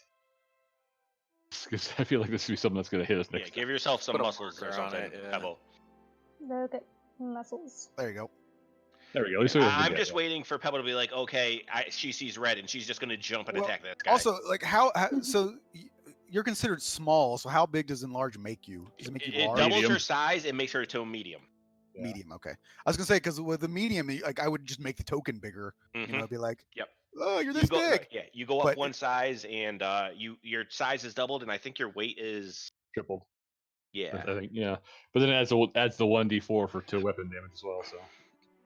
All right. Yeah, So- so this is gonna be fun until Pebbles explodes on herself and warns the rest No, of them. like she'll fucking explode on herself. She'll explode on me somehow. Which is a good question. For Gunslinger, does disarm. Okay, do the weapons abilities for Gunslinger only work with guns? 'Cause I think I'm not sure with a blowgun, I could disarm somebody. I would say probably not. No. Ah, hell. All right. Well, I didn't bring a bomb, so Oh, you I've got a dagger and a blowgun, and like a gun. But that's kind of in case, you know. I've Things got a are hand really That's bad. kind of like calling a letter opener a dagger. And yeah, I mean, Horn is armed with a sword as well. Like I believe I think he has a long sword. I'd close the tab, but yeah. So for all intents and purposes, the game we'll end here, but we'll pick it up next time with this round of combat, and hopefully Vix will be here so that I just actually had the worst idea